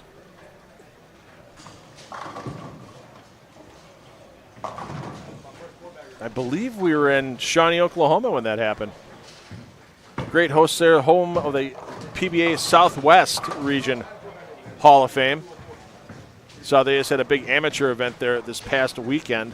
Somebody walked out there with $21,000, and I heard they're building a hotel and casino next to the bowling center, so they might be looking to make Fire Lake kind of the home of Southwestern bowling. Yikes, AJ doesn't like that one. You can see why. Is he going to get lucky enough to roll the 10? No, he doesn't. Yeah, not happy with the footwork. So the string ends at 15 in a row, but you know AJ is just looking at the big prize at the end of the weekend, and there's a little more incentive for him to take it down after that second place finish last year. Led the event going into the stepladder, and Trey Heinrichsmeyer took it down in the championship match.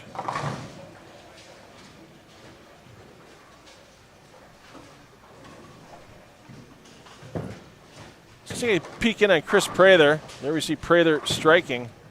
And I believe that makes Prather perfect through 6.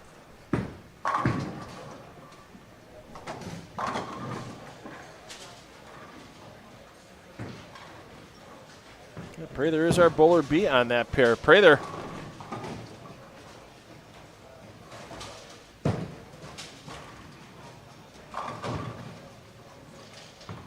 looking for him in the standings here.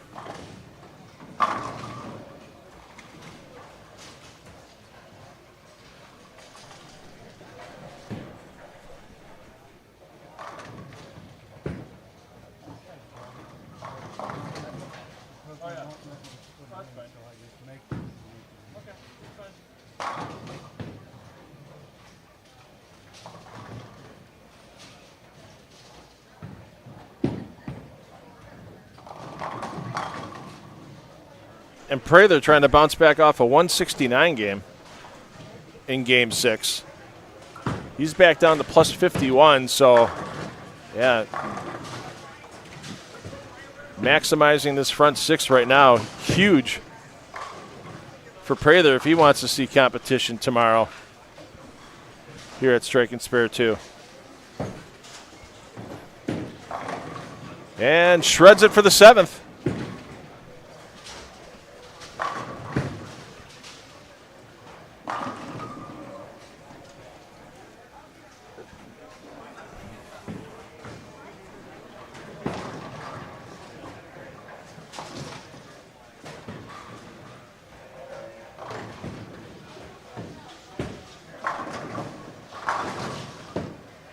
We'll get back to A.J. Johnson in a little bit since he's only 4 or 5 frames in here, but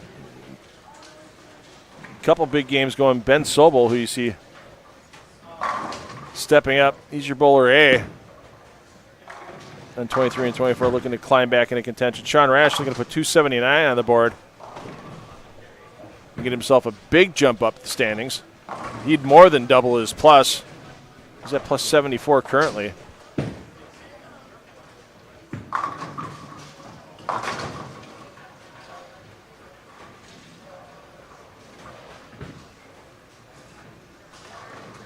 And Rash can't get that week 10 to go, so he's looking at a 258 max with a conversion and everything in the 10th. Waiting on Chris Prather. He's your bowler B on 13 and 14. Jerry Myers with a nice rack shredder.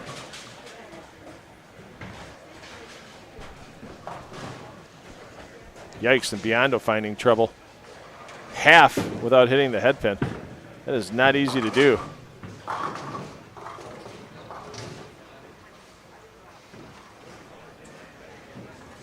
Biondo already trying to bounce back off a missed single pin in the 6th.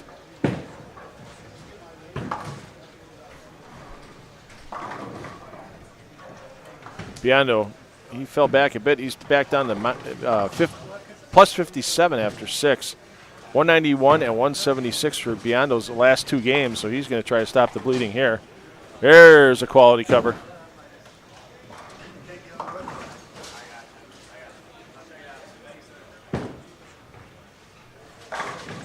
Lunsford with the pickup. Can Biondo match with spectacular pinfall. Come on! Oh, and he overcuts the head pin. So Rash did pick up that 10 pin. He'll be stepping up in the 10th frame momentarily. But we will stick with Prather. As Prather has a bigger climb up the leaderboard than Rash does. Prather plus 51 coming into this game.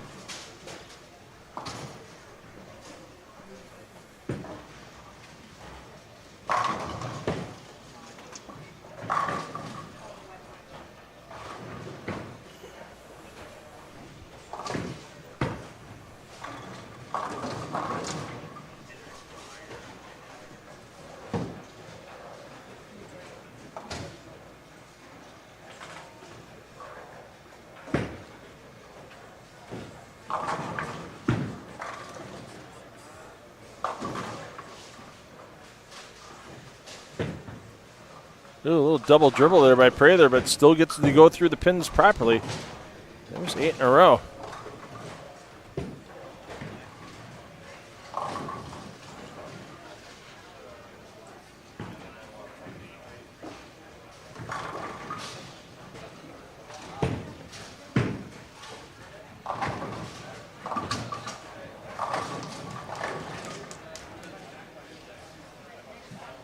Prather, not a bad year on tour. Finished 20th in points. Problem was he just couldn't put big finishes together. Lots of small cashes. His best finish was in the World Series of Bowling Viper Championship where he finished 3rd.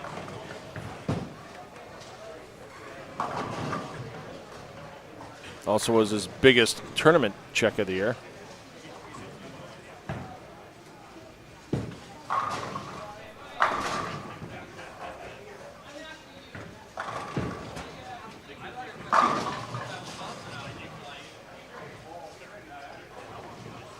He was hoping to defend his Roth Holman doubles title with his partner Andrew Anderson. They ended up finishing 8th in that event this year.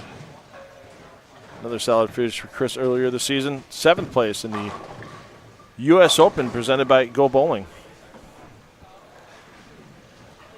Will we have a nasty 9th in a row? Oh, that is nasty. Speaking of nasty, my goodness.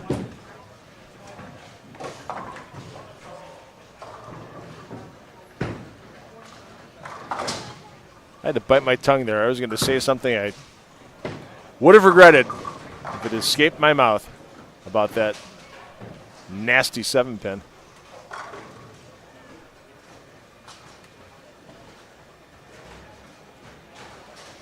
I'm sure if you at home were thinking the same thing I was.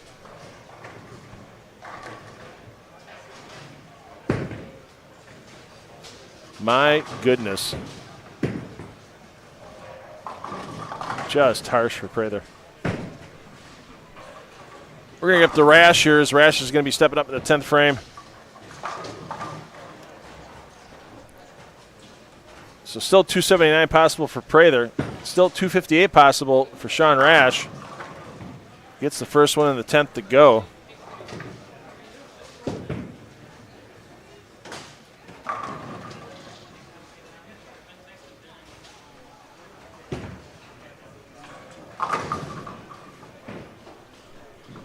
I'm going to try to get that camera back in position here.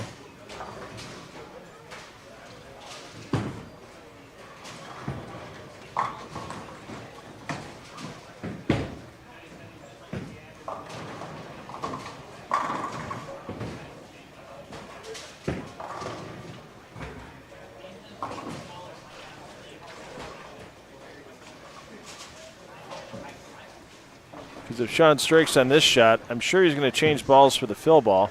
And it's just a matter of what he might change to. And I know everybody wants to know.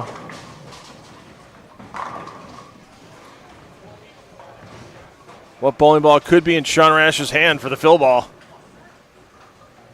No, looks like he's not going to. No, maybe he is going to try something else. So what do we got if we get enough bodies out of the way here? All right. Another ball with the big M on the side. So there you go. Start spreading the internet rumors already. There you see. I think Sean knew the camera was there. It's like he displayed that ball logo right to our camera, even though he has no idea that we're staring down his finger holes right now. So there you go. Start spreading the internet rumors. I'm taking credit for it first. Make sure you give proper credit to $2 Phil when you start spreading that out. Hey, I was watching the PBA YouTube feed $2 Phil was putting out there. And we saw Sean Rash throwing a ball with a big M on the side. We'll get back to Prather for his 10th frame. No chance for perfection anymore, but definitely a great chance for Prather to climb a lot of the standings. He's at plus 51 coming in. Rash is definitely going to jump in or near the top 10.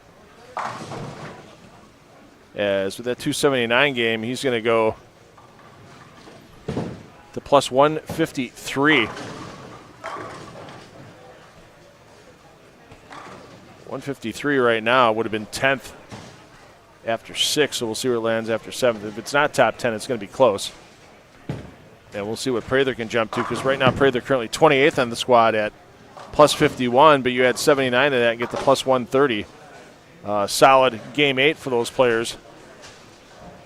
And we could see a couple of PBA elite players on the advancers round competition tomorrow. That begins 8:30 Central Time from here at Strike and Spare 2. All pinfall will carry over. We'll take the top 32 from today. They'll bowl 4 games in that advancers round. We'll cut to the top 16. They'll bowl 3 games in the round of 16. Pinfall continues to pile on. After those 3 games are done, we'll take the top 8 totals. They'll advance into our round of 8. 2 more games gets us to our top 4 for the stepladder, where it's the customary single game elimination matches as someone either tries to climb the ladder and knock off the top seed, or the top seed bowls a single game and locks up that title. I don't have the official prize list as of yet. Usually this tournament on top usually pays about $3,000. Not bad for a weekend's worth of work. Sure, it's not national tour money, but hey, when you're close to home like Prather and Rash, you don't have hotel expenses. I mean, everybody's got to eat, but you're not paying restaurant prices. You don't have to burn a lot of gas. You're not buying plane tickets. It's not a bad weekend's worth of work. There you go. Prather not happy, but Prather gets in the fall. Your pair movement for the last game from Game 7. Skip a pair, land on the second. So these players you see on 13 and 14, they're going to go to 17 and 18. Players on 11 and 12 will go to 15 and 16, and so on and so forth. Once again, let your friends and family know. Let your bowling friends know, too, especially if they can't watch now.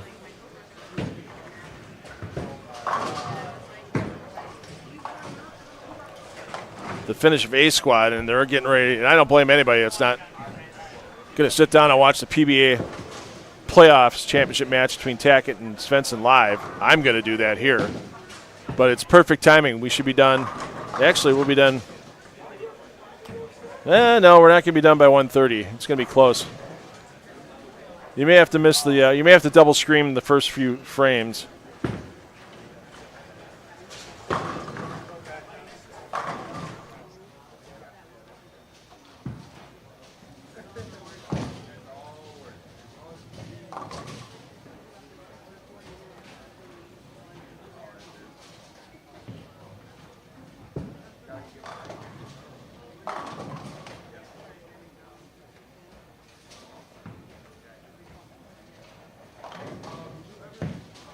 And Prather. Oh, that 7-pin. So harsh in the 9th frame. We gave you your player movement. Skip a pair, land on the second. We'll be back with that 8th and final game of A squad for the PBA Celeste Walker Midwest Central Open coming up in just a little bit.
What an asshole.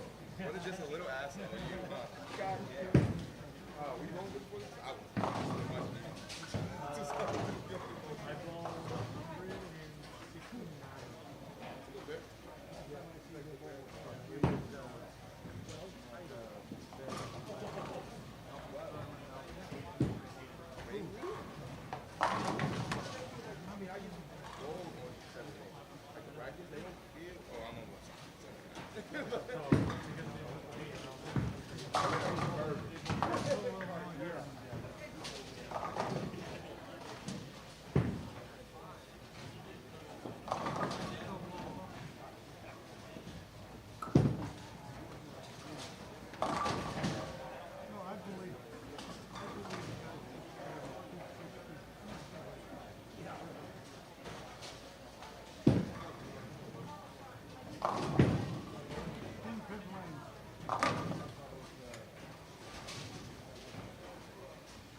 All right, just so anybody doesn't get all bent out of shape when I was goofing with the Sean Rash thing a little while ago.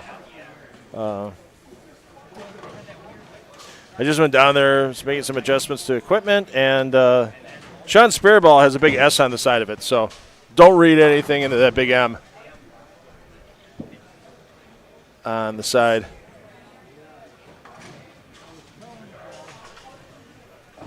All right, we're into game 8. We can get rid of that big old graphic.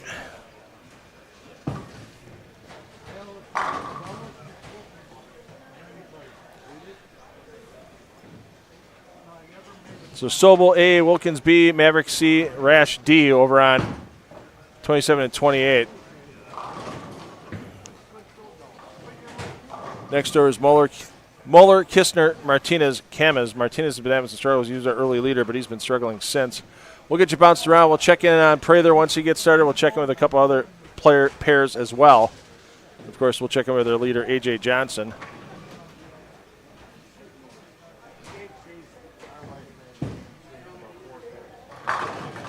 As Johnson just completed his 7th game, and he'll be starting down on 3 and 4 momentarily.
All right, our leader, A.J. Johnson, will be underway momentarily. They just took the long walk down the center, down to 3 and 4. Rash bouncing back after that split. Needs the big finish. We'll get you a scoring update as soon as it comes across. Wilkins has had a solid day.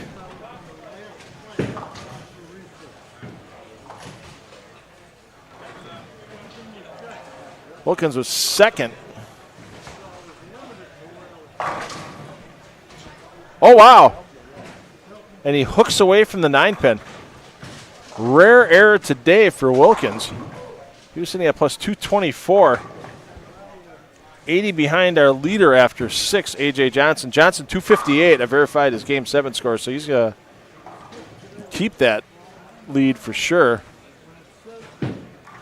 A.J.'s low game of the day, 233 in Game 5. And he followed that up with a 300 in Game 6 and now 258 in Game 7. And he's throwing his first shot here. Here's your bowler B on 3 and 4.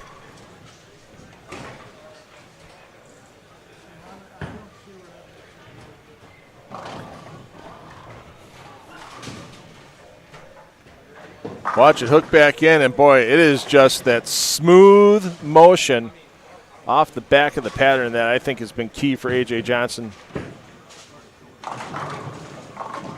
to get good shots the first 2 frames every game and keep himself locked in. I mean, that's the key. You make 2 bad shots physically, you don't know how the ball's going to react. You can really get yourself in a hole. AJ has not let that happen to him today to this point. Let's get back to Wilkins as he's stepping up. Looking to rebound off that mental error on the single pin. There you go. No 9-pin that time for Wilkins.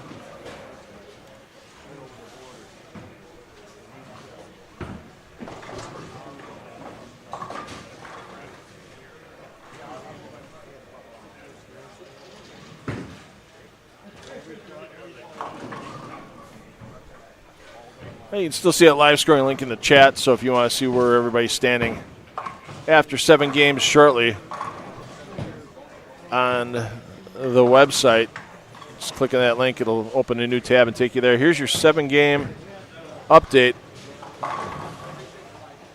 There's still a couple of scores that need to go in yet. It's still A.J. Johnson in the lead, Zach Wilkins second. As A.J. Johnson's at plus 362. 105 pin advantage over Zach Wilkins in second. Jace Meyer third, plus 237.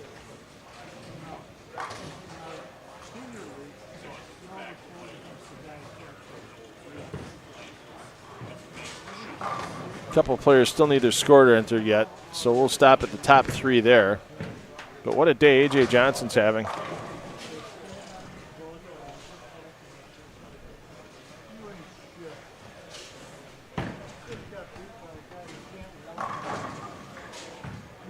Down target line. That ball just makes the move and just eases its way into the pocket. Not the sharp hockey stick look. And AJ's got a couple fans down there that are high-fiving him coming off that shot. So he looks calm. He looks relaxed. You always bowl best when you're relaxed. And even though sometimes we see on errant shots, we see a little grumpiness on the face of one A.J. Johnson. I think it'll be all smiles when his qualifying is complete tonight. Nice thing for him, too, with this regional being so close to his home in Kenosha. Probably, well, if traffic isn't too bad on a Saturday afternoon, he can probably be home in an hour or so. Might be visiting with the family. His mom and dad live nearby, so it could be a family visit as well.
So we'll watch Johnson toss here, and then we're going to have to get back up and take a look at Prather. Once again, you know, in the main feed, we stick with the hot hands, the elite field. You know, we give everybody the opportunity to watch any player they want all squad long through those pair-by-pair feeds.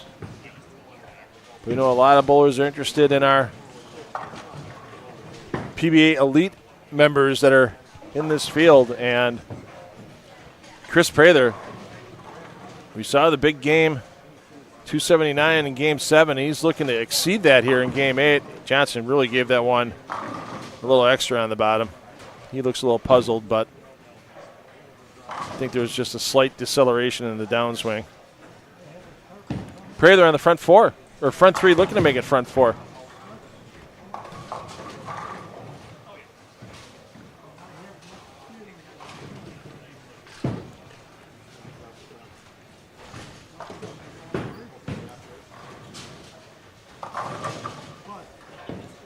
Prather already at plus 130 after that big last game. Is a 10 going to go for him? Not this time. But I'll tell you what, another 279 wouldn't be the worst thing in the world for him. I think you'd hear zero complaints about that.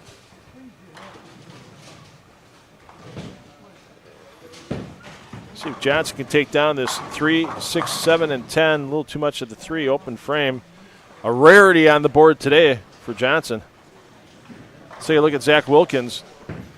As Wilkins stepping up, looking to get a 3-bagger on the board after missing that 9-pin. And Sean Rash having some problems trying to continue to climb the leaderboard as well. Rash at plus 132. There you go. Wilkins is still mentally beating himself up over that 4-pin, I guarantee you. Sometimes that's what it takes to fire yourself up for the remainder of the game. Sometimes I wonder if it's just our subconscious acting upon us so that we come back from perceived failure to be successful. Sean's going to need them all to get to 227. You can't get them all without the first one.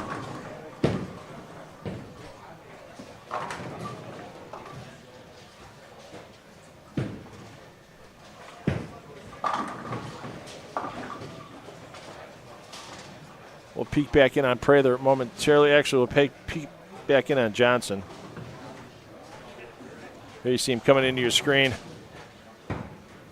And a great toss, and once again, 10 back. There you see Maverick coming off the lane. And we'll get the Prather here. He's coming in on the right side of your screen on lane 18. Maverick tied with Prather at that plus 130 number, so Maverick's going to need a big finish, and he's working on it. As Maverick's got a possible game of the 270s out there, similar to Prather.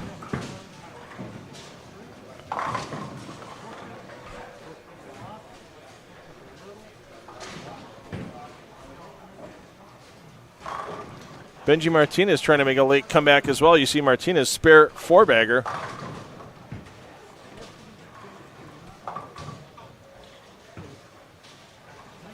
Martinez, big Game 7, has him back to plus 230. So Martinez fired 269.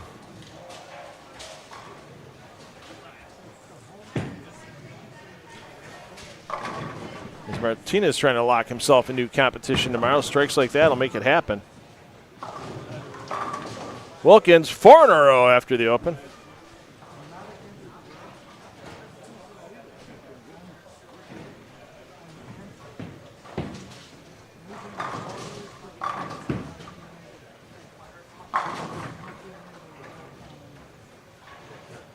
Maverick looking for that big last game to get himself in there as well.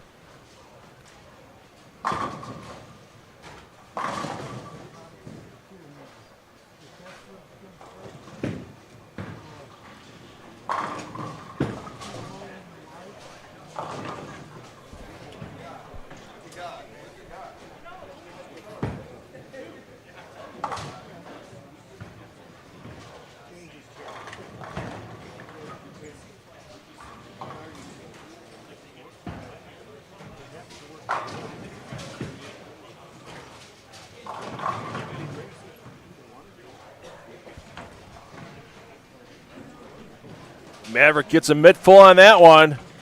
Oh, and the wrap 10 to that.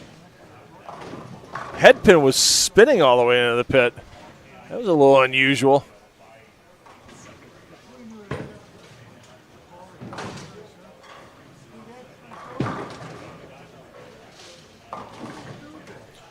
All right, let's get over to Prather. Prather and you're going to be stepping up at the same time with Johnson.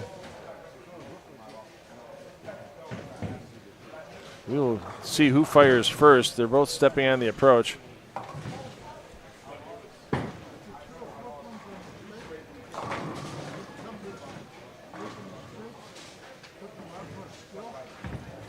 Yeah, they're both literally starting their approach at the exact same moment. Prather strikes. Johnson, week 10. Wilkins, big strike for 5 in a row. I don't want to say it's a must strike for Rash here, but it's pretty darn close. Comes in at plus 132, can get to 227. Plus 160. That might be a sweat score at the moment. Especially when you got a player like Maverick who's behind you with a big finish. Prather behind you shooting for a big finish. Oh, how about that for Rash? Shoot it on up. And a chance for that finish.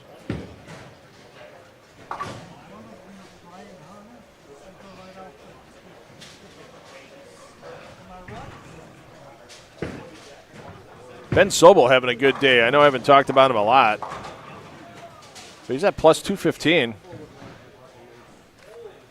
He's 5th on the squad. He's going to see more action tomorrow, even with a little bit of a, he's your bowler A, a little bit of a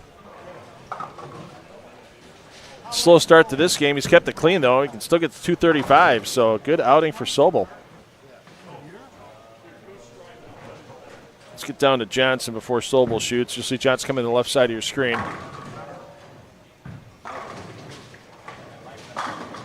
Oh.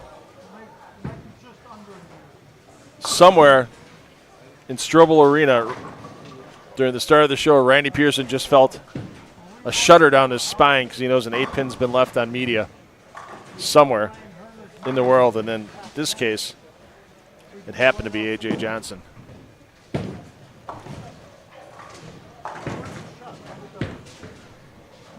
Prather you're going to see coming to your screen momentarily, but let's get over to Maverick. Is Maverick looking, after he missed the single pin and barely gets the 3-6-10 down. So Maverick tied with Prather at plus 130. Maverick's going to be in the 230s this game, so he'll get that plus 160 range that Rash is trying to get to. Prather's going to lap it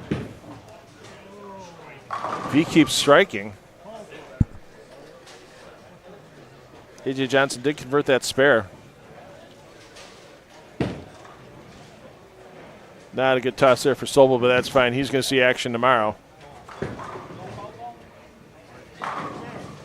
Even with an open, he'll still be over plus 200 on his scorecard for the 8 games today.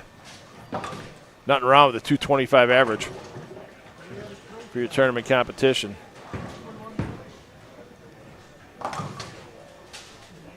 So when Prather's back up, we'll bounce over there.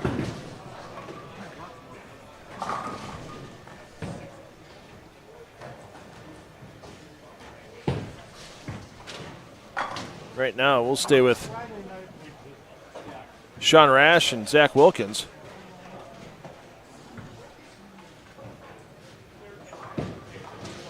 Yeah, not the finish Sobel wanted, but we'll see him tomorrow morning. 8:30 a.m. Central Time, your start time for the advancers round of this Celeste Walker Midwest Central Open. And here's Rash.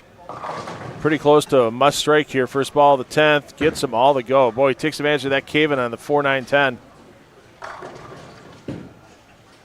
In the foundation frame. And nice to see a big day out here for Zach Wilkins. Made the jaunt up from the Kansas City area.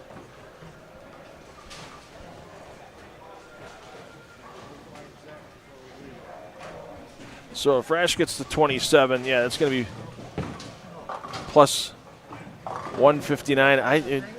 Well, we'll see what B Squad does.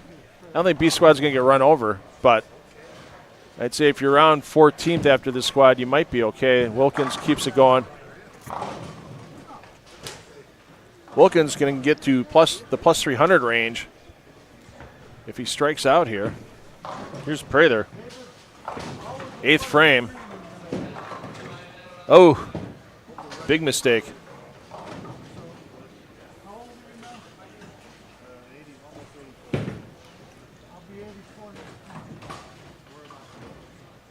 Yeah, you can tell Rash didn't like it, not going to roll the 2. So 207 is going to leave Rash at plus, or 206 is going to leave Rash at plus 136. Hold on, 161, 217, bowler math. 216, 146. So that might be sweat territory for Rash. I hope he makes it, only because I have a personal interest in the Diana Rash cookies that are promised if Sean makes it tomorrow. So, only reason why I'm hoping Sean makes the cut.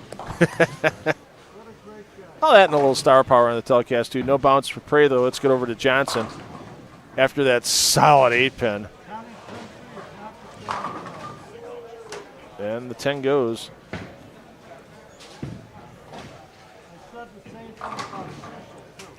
So Wilkins with the cover.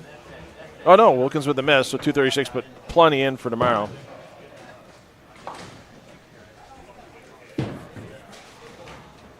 So Maverick finished with 234. He's tied with Prather at plus 130 coming into this game.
So if Prather spares here, strikes out, he'll remain tied with Maverick. Not that it really matters, unless they end up being the cut number. I don't foresee that if they're both at the plus 160 number, but Prather trying to get past Maverick.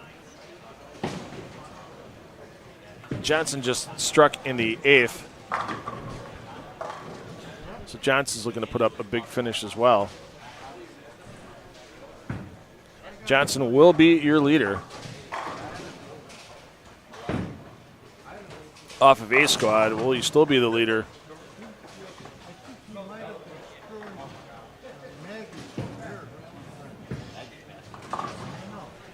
After B squad's completed, only way to find out, bring B squad in,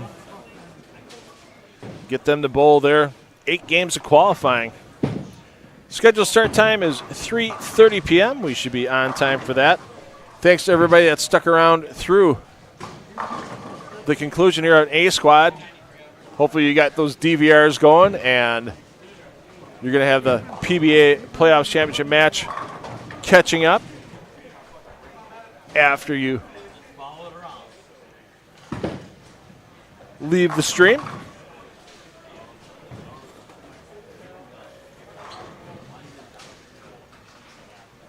Some of the notables you'll see on B squad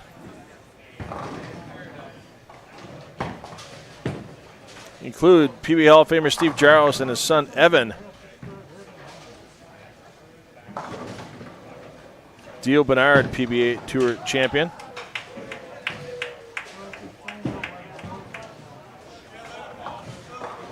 PBA Tour player Brandon Runk. And some other names that have done well in this building, including Corey Hersha, who finished second here at NA Purchase in 2023. Ooh, and Biondo, yikes, it has just turned into a nightmare.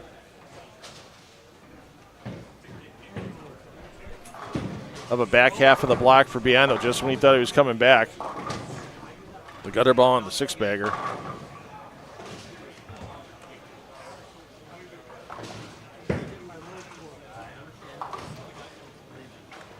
Biondo back at plus 71, so even with striking out, 71 and 54 plus 135, that could have made it, who knows.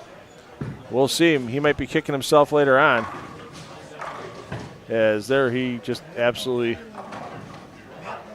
has the ball go through the pin deck perfectly.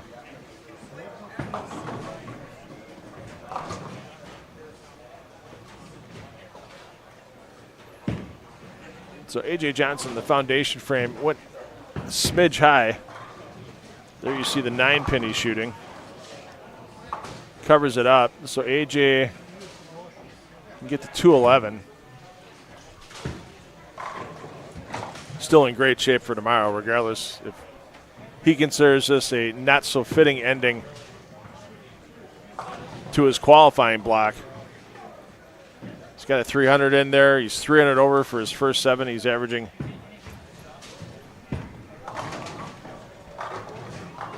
.251. He's currently at plus 362, so the average is going to drop a hair bit. But overall, a great qualifying block for A.J. Johnson.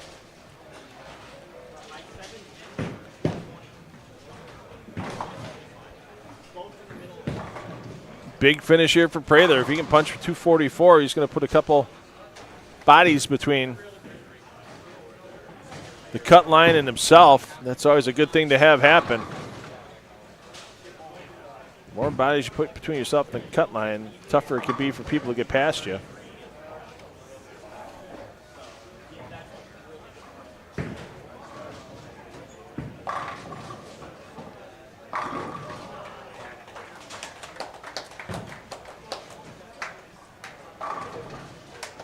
And while we were focusing on Prather, unfortunately, and I apologize to Jim Schrader, we missed his perfect game to finish. Just did that over on 7 and 8.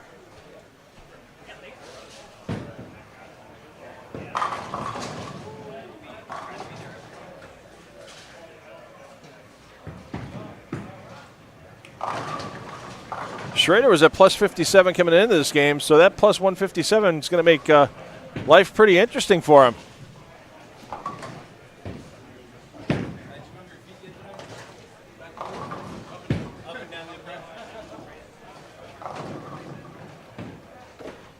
Is that plus 150? Sets him 157, gets him past Sean Rash in the standings. We know that for sure. Final standings will be updated after the 8th game. You can use that link that's in the chat for your scoreboard update.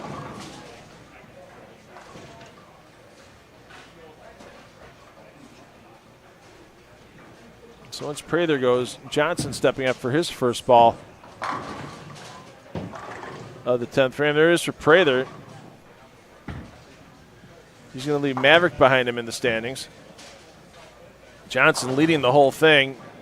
Oh, how about that? Not happy with the ball out of his hand. He's not giving the strike back, though, I guarantee you. Actually, he can't give the strike back. USBC rule says once a legal delivery has been made, you must accept the pinfall.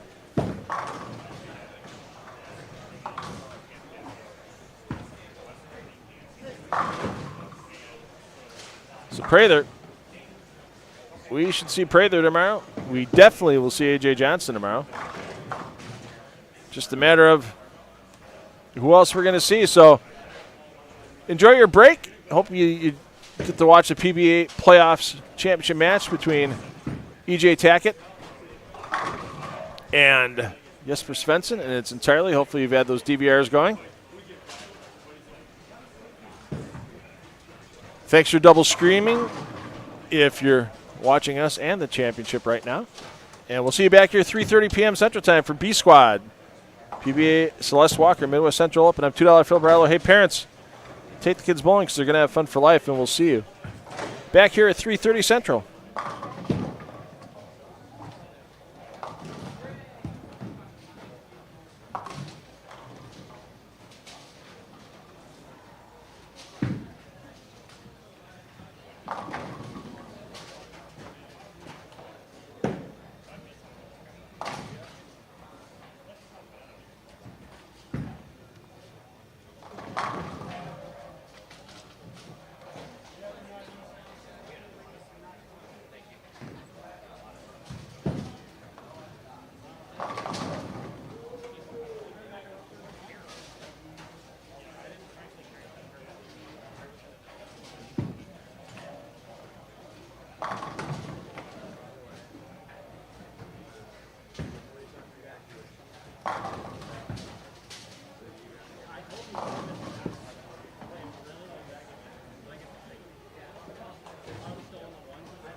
I don't know about that.